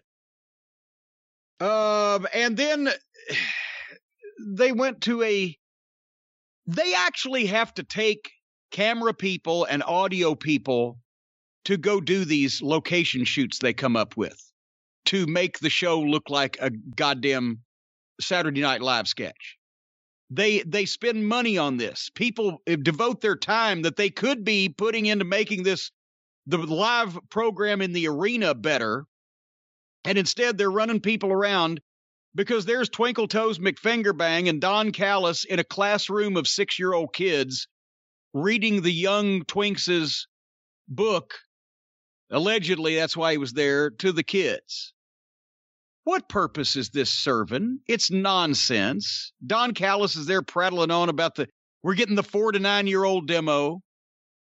He knows what wrestling is. He knows this is all bullshit, too. He just, I guess, happy that people are including him now, because elsewise he'd be actually trying, you would think. He's an idiot, too. You give him too much benefit. Well, I always liked him, but now I don't know what the fuck he's thinking. I don't know. I mean, I don't know what the fuck he's thinking if actually endorsing Twinkle Toes' wrestling style, but also he's an executive of one company. He's being featured on a much bigger company's television. I would think he'd be out there trying to be as serious as possible to get himself and the people he's interested in over, instead of just joining in the childishness. And so the kids don't want to fucking hear the book or whatever, so then they're going to leave, and they leave Michael knock it to fuck off to play with the kids, but the kids beat him up. The 6-year-olds are actually beating up, and he's down on the floor. Oh, my gosh. Olivier's stooge and baby oil salesman. And JR comes out of it. First thing JR said, good grief. This is where I start to wonder, is AEW the producers? Is this on purpose bad as a write-off? Does Shad Khan have so much money that they've got to do something to save on taxes, so they're trying to dump some money into this and let his kid have some fun, but it's not supposed to make money? It will actually backfire on them if it does make money. They're doing a bad, stupid, silly, childish show that only a pea brain would watch on purpose and enjoy, specifically for the fun of it, to lose money to save on taxes. Is there something here? I don't know. I think they have a big enough write-off with the Jaguars. I'm not sure if this is what they need. How many write-offs do you need? It sounds like they've written the Jaguars off too, but why else would you put something like this on your program? AEW is financially successful. Whether it has growth or not is another story, but this was bad. This was bad humor. It was bad wrestling humor. It was pointless. It just appeared in the middle of the show for no reason. I'm not against out-of-the-ring vignettes when done well. Of course not. But this was ridiculous. The only line I will say I did laugh at, when he's reading the Young Bucks book and one of the kids says, "Are they in love?" based on the cover. That did make me laugh, I have to admit. But this was ridiculous. Callis is ridiculous as the manager. Omega is trying so hard to be something that he's not. Oh boy, we'll get to that. I finally figured out what his career should be after seeing this program. This wasn't good. There are people who can be like, "Oh, I liked it. I laughed." Well, then maybe you should be watching another show. Maybe watch Adult Swim instead of wrestling. And maybe there's a reason why this company can't grow, why they're stuck in neutral where they are. Well, there's another of the problems right there. Well, I laughed my ass off when I watched that show. Well, you know what? When you watch a dramatic movie, you're not supposed to laugh. When you watch a Shakespearean tragedy, you're not supposed to laugh. When you watch a comedy, you're not supposed to break out into tears. They're not getting the reaction that one should have when watching a wrestling program. They're getting reactions. They're not the ones you would want. When you go out to sing a song, do you want everybody to laugh at you? There's a reason why Cop Rock lasted one season. Cop Rock. All right. Speaking of the duo in love, for the tag team title, Santana and Ortiz against Balding and Pieface Buck. And did you see it was a nice touch? Apparently the Bucks' crackpot, right-wing, birther nut, religious fanatic parents were right there in the front row. Their dad looks like Harry Silken on disco night at Woody's. What a ridiculous-looking man. Stop me before I sub-reference again. Santana and Ortiz, as we mentioned, have been playing it straight whenever you get to see them recently, and Ortiz knocked off the comedy Pampero Firpo Jr. business, and they can work. But I mean, it's hard to judge anybody in a match with the Young Bucks. Let's face it. And I'm not even going to try to review this thing. Every match is indistinguishable from every other match. Santana and Ortiz or whoever works with the Bucks have to try to do preposterous shit that nothing makes sense. And it's the same fucking match over and over. I can't critique them. They never get any better. They never change anything. At one point, the Young Bucks hit Santana with the Road Warriors Doomsday device, and old Pieface Buck didn't even cover him. Just sat there and looked and stared up to fire up the non-existent crowd so they could do some more tricks. And then after every bump ever taken in a wrestling ring in the history of wrestling, the Bucks won with a small package. But immediately, because after all, on AEW, the one thing that you're sure of when the match is over with is that the match ain't over. There's an afterbirth on every single match. Inner Circle starts kicking the shit out of the Bucks. Callis and Twinkle Toes and Gallows and Anderson are arguing about whether to go help them because the Bucks are in their club, the club that they can't say bullet except when they slip. The announcers are having to act like any of this is real and it makes sense or it's believable. And finally, Gallows and Anderson come out and do the half-hearted save where it's not really a save. And there you go. Did you... And then the father gets heat on the inner circle. Yeah. The father pushes the inner circle. Yeah. And here's another thing. They're stealing from me again. It was more than 10 years ago. I had Papa Briscoe in New York for the 6-man tag with the Briscoes against the Kings of Wrestling and old Shane Hagedorn. But Papa Briscoe was twice as big as both of his sons, weighed more than 250 pounds, had a handshake like Danny Hodge, and could fuck you up by looking at you crooked. This fucking aging fucking long-haired hippie reject from fucking Haight-Ashbury in 1966 looks like he'd fucking wither and turn to ash if you kicked him in the shins. Did you have any epiphanies on this match, or could you make out what was going on, or should we just continue on? No, it was a Young Bucks match. Lots of flips, lots of kickouts. I did have one observation, though, and it made me laugh so hard, and I'm thinking about it now, and I'm laughing again. The next time you see the Young Bucks, I want you to keep something in mind. When they come out onto the little entranceway and they do their little double bicep, yeah, they seem like guys who have heard about bubblegum, but have never chewed it before, and are having a difficult time figuring out how it works. Watch them chewing gum. It looks like two guys who can't figure out what's going on, and they're trying to chew it, and they just can't. Watch it. Next time they come out, watch that and just think about that, because it made me laugh throughout the match. Well, see, there you've had an epiphany. The problem is the Bucks can't wrestle and chew gum at the same time. They couldn't hit the double bicep and chew gum at the same time. And the biceps. All right, anyway. Children. Speaking of children, Brandy, a Brandy promo. It seemed like just a couple of months ago they said she's pregnant. She looks like she's pregnant with fucking octuplets. What is she, the Octomom? She comes, they show a Brandy pre-tape where she sets up the premise of this.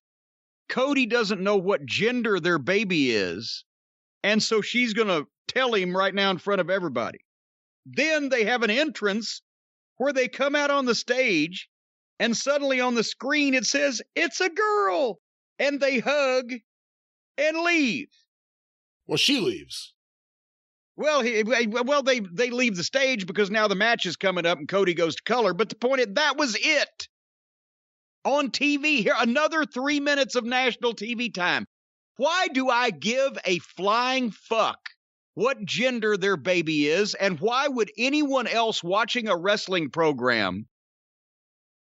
Well, now that I've said that, people watching this wrestling program, they probably get warm cockles in their heart over what sex is the baby?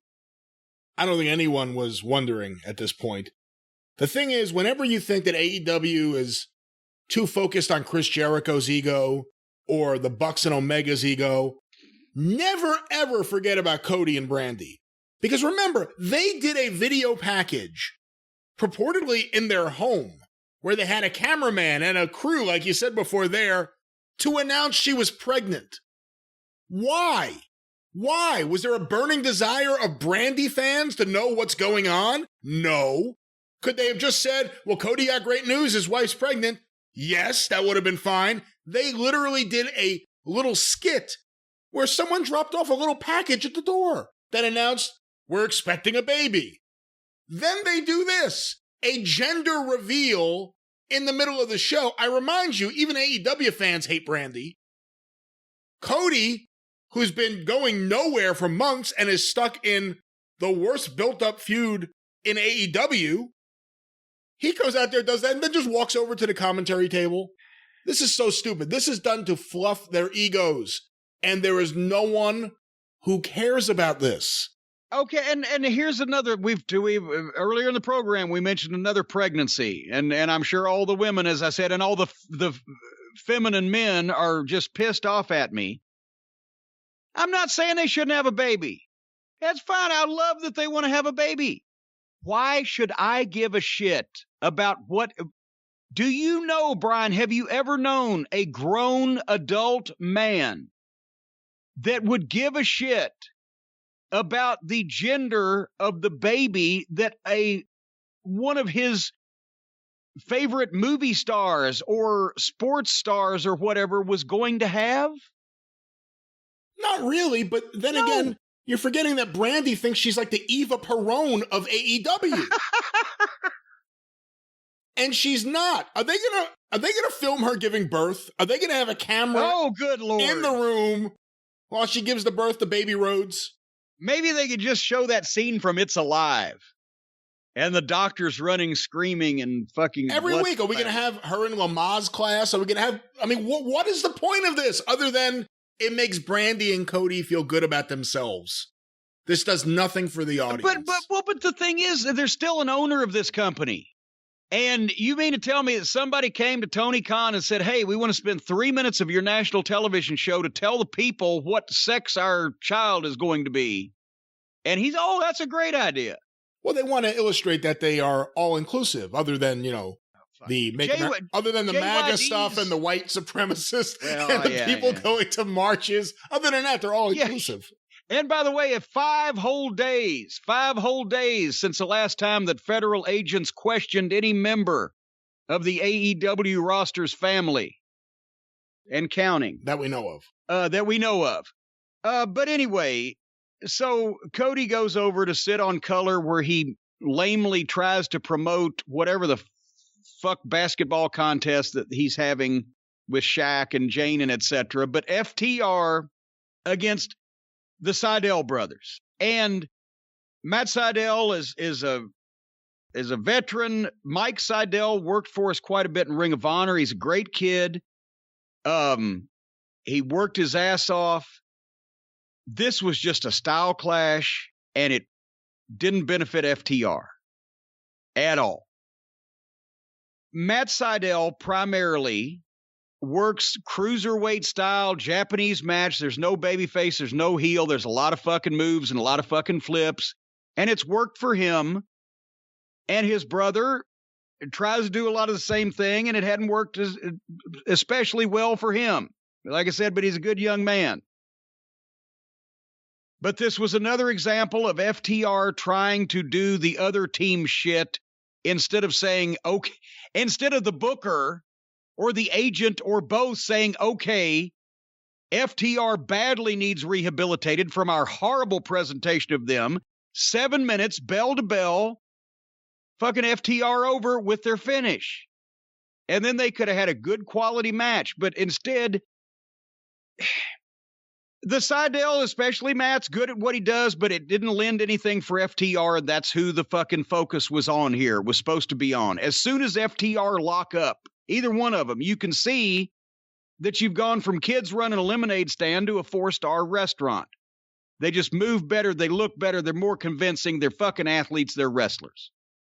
And they need just some underneath talent that can close their mouths and open their ears and listen and be led to get some wins on television. Instead of being competitive with everybody, it took everything FTR had to put away an underneath tag team that we have never seen on television before. And that's not FTR's fault. It's bad booking and bad agenting. And Mike at one point almost killed poor Cash, missing a splash off the top and just kind of went over him. But finally FTR hit their finish, and the announcers are saying they did it without Tully here. Like he ever helps to begin with, and like that they shouldn't be able to beat an unknown team that we have never seen before. We've seen Matt on their program. We've never seen his brother. And they've never been presented as a threat. But everything that FTR had to beat these guys, and the announcers are, wow, they did it without Tully. And then they go to cut Mike's hair because, of course, there has to be an afterbirth. And you can't leave well enough alone when you've done something right. FTR gets a win. Then they go to cut Mike's hair. Why would they do that? Well, they cut the fucking Dino douche's horns off his mask last fucking week or whenever. But now they're just collecting samples off everybody's head. Mike Sydal, they've got a problem with him. They're going to cut his hair. The lights go out. The lights come back on. Jungle Boy, Dino Douche, and Dwarf Dong Sucker in the ring, and they engage in a blasé attack on FTR. who fought back like FDR because they just beat them both up and left them laying there in the ring. So they either beat FTR outright or they give them a win that they have to struggle and crawl across hell with gasoline britches on to get, and then have more underneath baby faces come out and beat them up again and leave them laying. Can you explain this? No, I can't explain it. Let me ask you this. We've done this with AEW kidnappings and lumberjack matches and tournaments. How many different times has someone decided they're going to start cutting other people's hair and collecting it as a gimmick in AEW? Well, there's been a couple. This is the second one I could think of, because Brandy, when she had the Nightmare Collective with her and Kong and the bald girl, I don't know whatever happened to her. Poor girl. Oh, boy. Oh, that's right. I just thought, what a fucking rib. They had that girl shave her head and she's never been seen again. They got rid of it. They dropped it. They dropped the gimmick. Wow. But they were cutting people's hair and collecting it. So this is the second time we've seen something like that. Lights going out. You talk about lazy booking. Lights going out and coming back on and the brawl is on. That's the laziest of lazy booking. That's the worst thing that Paul Heyman introduced into wrestling. And there's so many other things you could list there. But just the idea, the lights go out, the lights come back on, and now here it is. The lighting guy is in cahoots with someone. I hate that. But also, it lazy booking, whether the lights go out and lights come back on, or lazy booking, whether there's an afterbirth in every match, or lazy booking in that somebody's cutting hair and somebody's doing this, and it comes from and I don't like to use the term mark in relation to fans. Fans are cool. I use the term mark in relation to fucking idiots that think they know about the wrestling business, but they don't, and they're marks. And a lot of the people on the roster in this company are marks, and it's being booked by a mark, because you can tell, because marks retain moments, incidents, things that happen in wrestling that they liked, but they don't remember the lead up or the follow through or the how the personalities that did the things were positioned in people's minds. They just imitate, like chimpanzees flinging shit. They imitate what they see other people do, and they remember it and they liked it. So that's why all of this is all over the page, and all of it is steps on everything else, because there's no control and there's no vision or thought. It's somebody writing down names for matches and somebody writing down wrestling things that they can do to each other with no overriding plan or thought. Or if there is an overriding plan or thought, it's just a cluttered amateur one. Wait, hold on. Did you see the match they announced for next week? I must have skipped that. It's the Jurassic Express, including Marco Stunt, against FTR and Tully Blanchard. Oh, Jesus Christ. How old is he? 67? But Tully's in decent shape, and he quit early. Well, he didn't quit on purpose. Hurd finished his career early, but he didn't have major injuries, and he's more than capable of kicking a shit out of Dwarf Dongsucker. But that's what I was about to say. If Tully stooges for the midget, I will lose every bit of respect I ever had for him.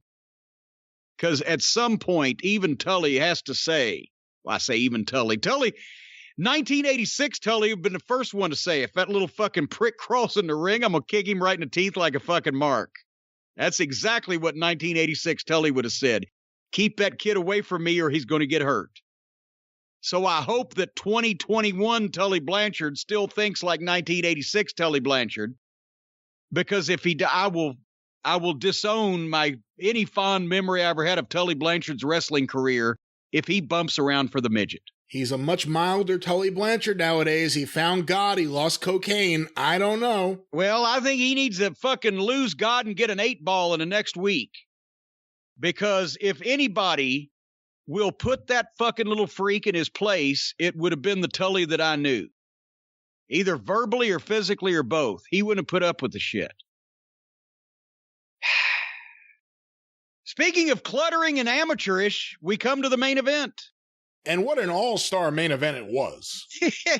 Do you realize it was a 6-man tag, Eddie Kingston and the Butcher and the Baker with the Bunny against Felix, Moxley the Plumber, and Lance Archer with Jake Roberts, who did absolutely nothing except stand around again, poor fella.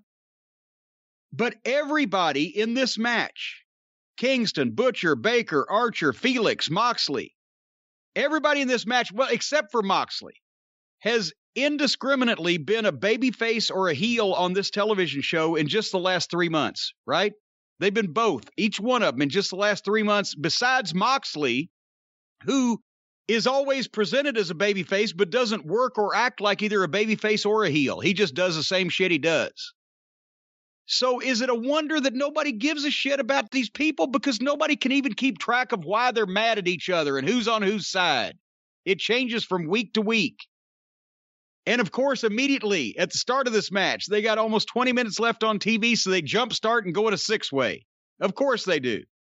The exact thing that you wouldn't want to do in a long match with a bunch of fucking half-ass people that don't have clearly defined roles. And they do some sloppy indie-style fighting around the fucking ring. Then they get in the ring and start a match already trying to get heat on Moxley. But within seconds, he made his own comeback and cold tagged Lance Archer. Just handed him a fucking turd. Did you see that? I mean, I saw it. Why bother to stop the guy and get him selling if he's going to make his own comeback? The only person that ever got away with doing that was Lawler in Memphis because the people wanted to see it, and the partners always hated it. And he'd even call it beforehand, yeah, I'll start my own comeback and then tag you and keep it going, which is another way of saying, I'll start saving the day and then you come in and be the helper. So he hands Archer a turd. At one point, Archer, he's going to do the fucking rope walk in every match like he's the Undertaker. And Undertaker even quit doing it after a while. It's every match for like the last 3 weeks. Every 4 match. Weeks. Yeah. Because every time that any of these guys get on TV, they have to do everything they do. And that is the one thing that Lance Archer does that I would tell him not to do. Because it doesn't fit him, and it's been done, and it's out of place in these brawls. So he's holding the Baker's hand, doing the rope walk. Butcher gets up on the apron. Felix, from the other side of the apron of the ring, springs up on the top rope, falls off the top rope to the floor over the top of the Butcher. The Butcher sells it anyway, and Archer does his move and falls right on top of the Baker. Just fucking slow down, people. But then Archer got back at, we didn't get back at Moxley, but he fucking then turned around and handed the goddamn an iceberg tag to Felix. Archer was literally on his knees right in front of Felix and just reached out and tagged him. It was the coldest tag I've ever seen. Just tag. I mean, guys used to get in fucking arguments about this in the locker room over being handed a fucking cold tag, and they just do it as a routine. Then Felix did all his shit. At least this was somewhat exciting after all the sloppy scrambled egg gymnastics. At least we saw good gymnastics. Now, he's really good at that. Whatever you want to say about him in terms of like having a burst of energy and just doing lots of spots really quickly that look great, he's the best guy in the business, maybe. And if you like that kind of thing, that's the kind of thing those people like. At least it was exciting after the rest of it. But then, as usually happens in any lucha match or any overly called and contrived modern day wrestling match where everything's been called ahead of time, everything came to a halt after they did all their shit. And then suddenly everybody just magically rolled out of the ring so Kingston and Moxley could fight by themselves in an empty ring after there'd been 6 guys there. And then suddenly they break into another 6-way so they can do more dives. Then they all roll out again so Kingston and Moxley can fight again. And Moxley hits the DDT on Kingston 1, 2, 3 and gets his hand up, and everybody else in the match is completely out of the arena and is never seen again. What the fuck? Then Gallows and Anderson jump Moxley the Plumber, and they're trying to get some heat on him. And here comes Harpo Fingerfuck and Don Callis. This is where I said I had an epiphany, Brian. I know the career that Kenny Olivier ought to be in instead of obviously not wrestling. He has got a brilliant career doing phone sex. Think about this now. The promo that he gave in the ring here where they've got Moxley down, he didn't only do his sing-song thing where he says it in a kind of a lilting fashion and it goes melodically up and down and etc. like he's doing the Sound of fucking Music with the Von Trapp singers. But also he was breathy in this one because he was really excited. If we beat you up, you keep coming back. How about an exploding barbed wire death match, John? Something like, how about you take the dildo and you grease it up and you stick it up my poop chute? It's ridiculous. He, like you said, he's trying to be something he's not.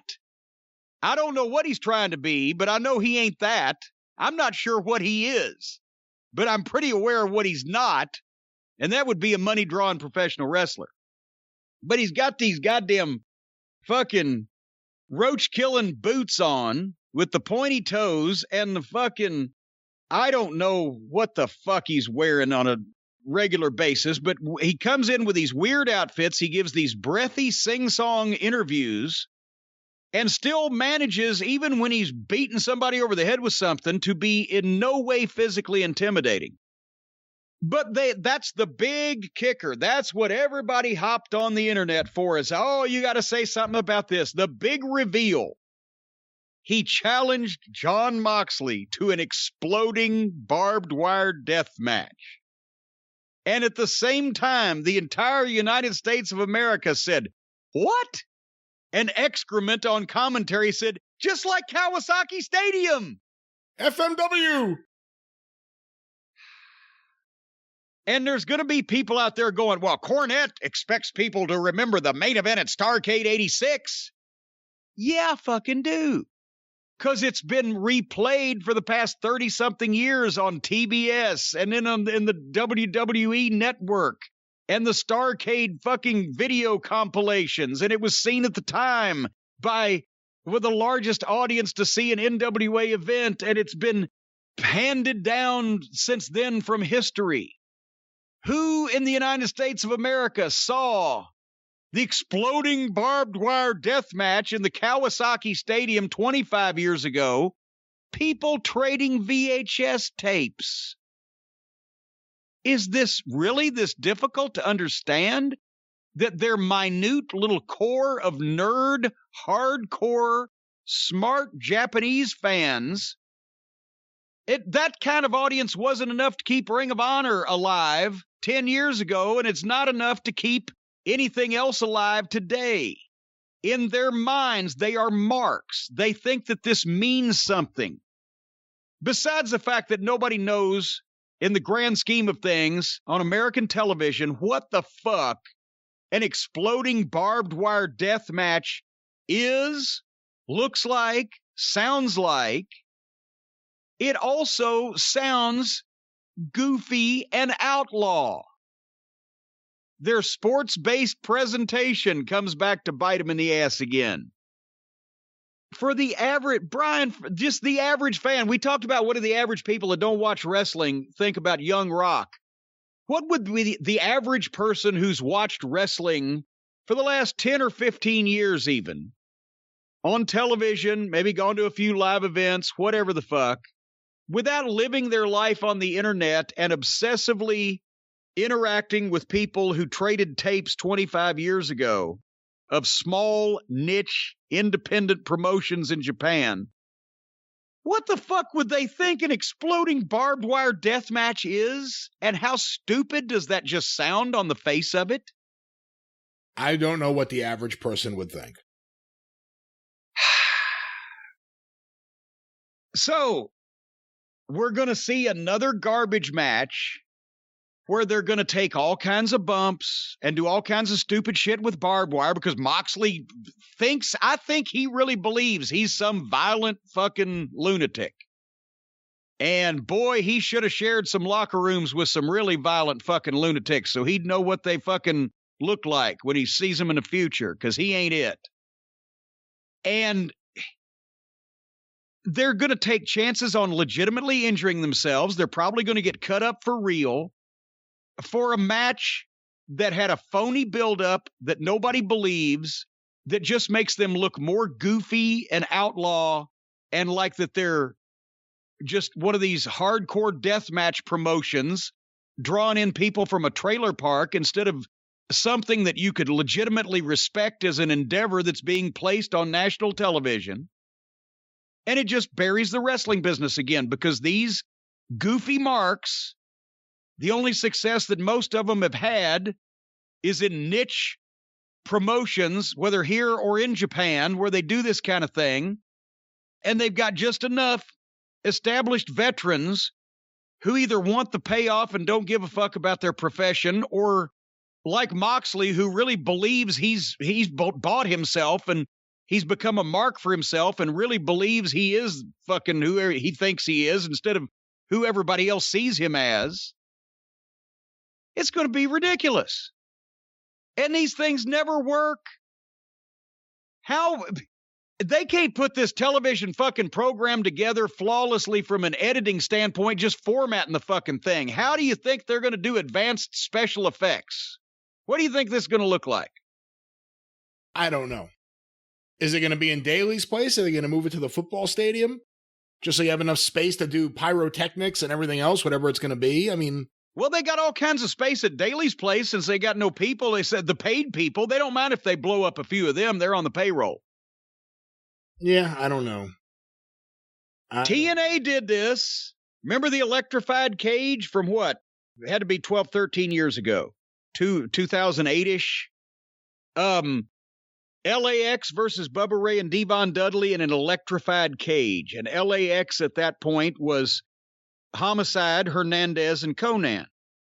And when I first heard about it, it was on a pay-per-view. I said, what the fuck? Oh, no, they did it in Mexico.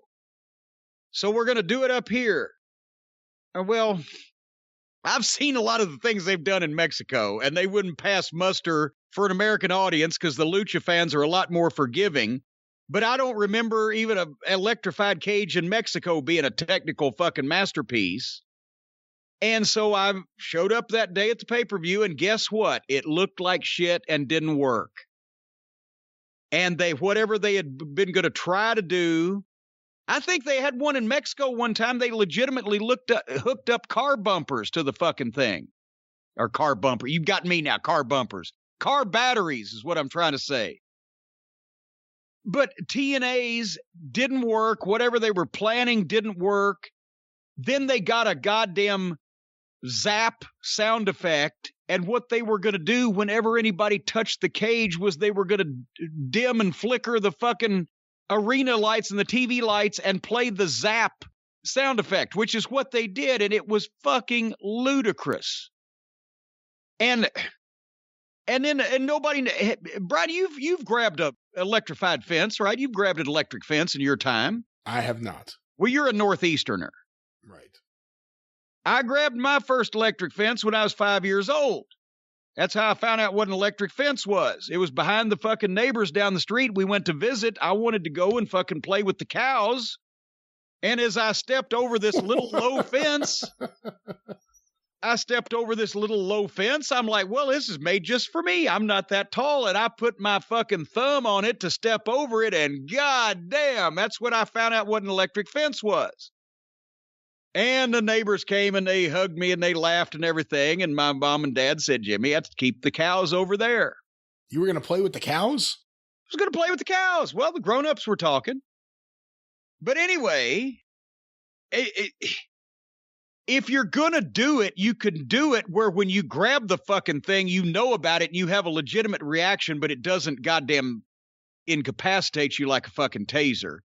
But the TNA cage, it didn't work, like I said, and the sound effect was stupid, and Bubba got mad, and the match, and I was the agent for the match. And I went to him, I said, you guys are fucking this dog. I'm just holding its head.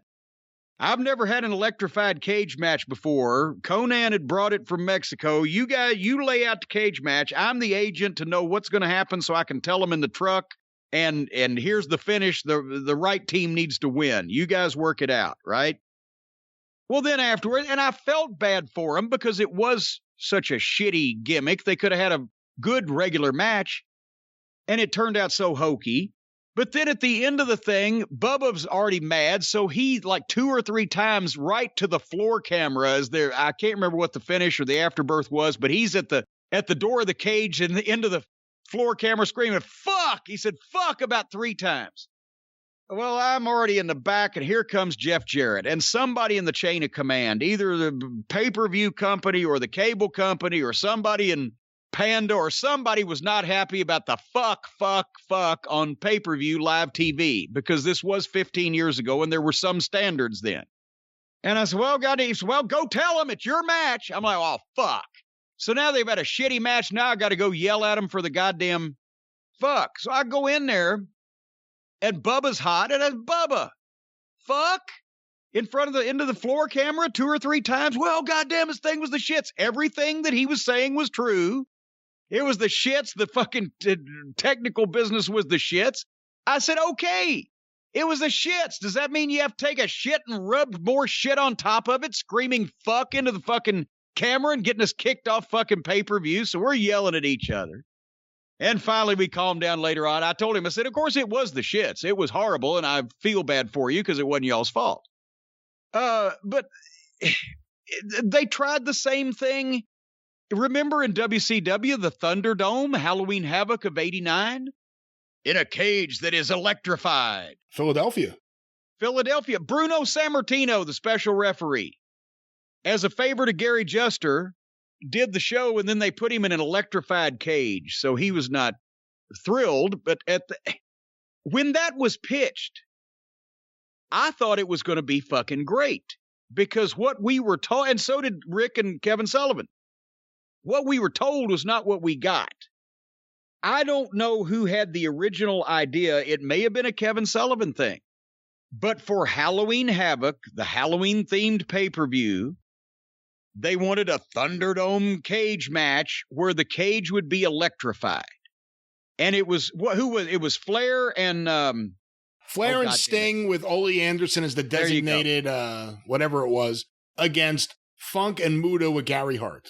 Right. Well, and Ole and Gary Hart were in the corners because the only way the match could be over with is if one of the corner men gave up. You couldn't win the match. It didn't matter how bad a guy in the match got fucked up. The corner man had to be the one to quit for his team.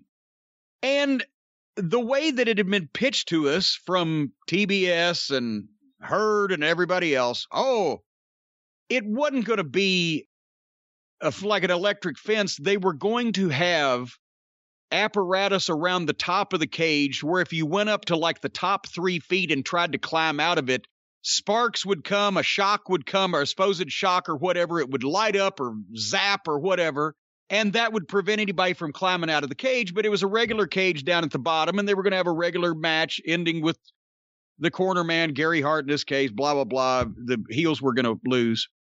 Well, when we got there, it's the same thing that TBS kept doing time and time again that has not been lost on the modern day WWE. They over gimmick everything. They set the cage up and tricked it out with a bunch of Halloween themed things. There was a bale of hay and pumpkins and skeletons and spooky shit. Well, the dumb fucks didn't realize, and go back and watch because it's on the tape. I assume that they didn't edit it out of the network. The very first time right at start, the match I don't think had even started yet, when they fired off the zaps and the things from the upper part of the cage, the pyro, making it look like it was electrified and lightning and zapping, caught the goddamn burlap sacks and Halloween decorations on fire at the top of the cage. And you see it because not only did fucking Tommy Young climb up the buckles and try to fucking reach up and pat the fucking fire out, but Muta went up and blew the mist on the fire to put the fire out. Which got a major pop. That was one of the best ad-libs ever. Yeah. And of course, then he's a heel. So now the heels are really over. And I'm back there. I'm on the fucking, not the gorilla position because that was not WWF at the time. We just called it goddamn the monitor.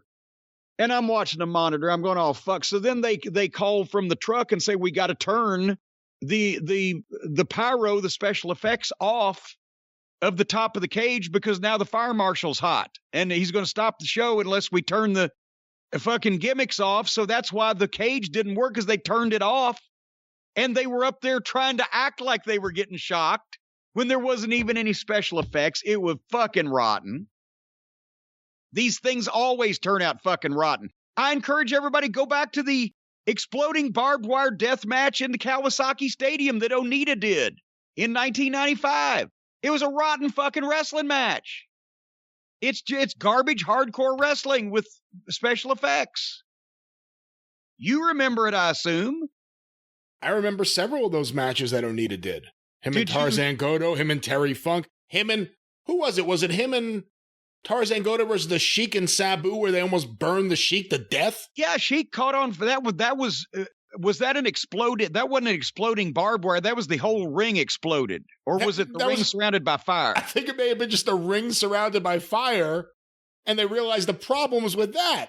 If there's a nice breeze. Yeah, because it's an outdoor stadium in the breeze. So poor Sheik, 70 years old, got third-degree burns on large parts of his body.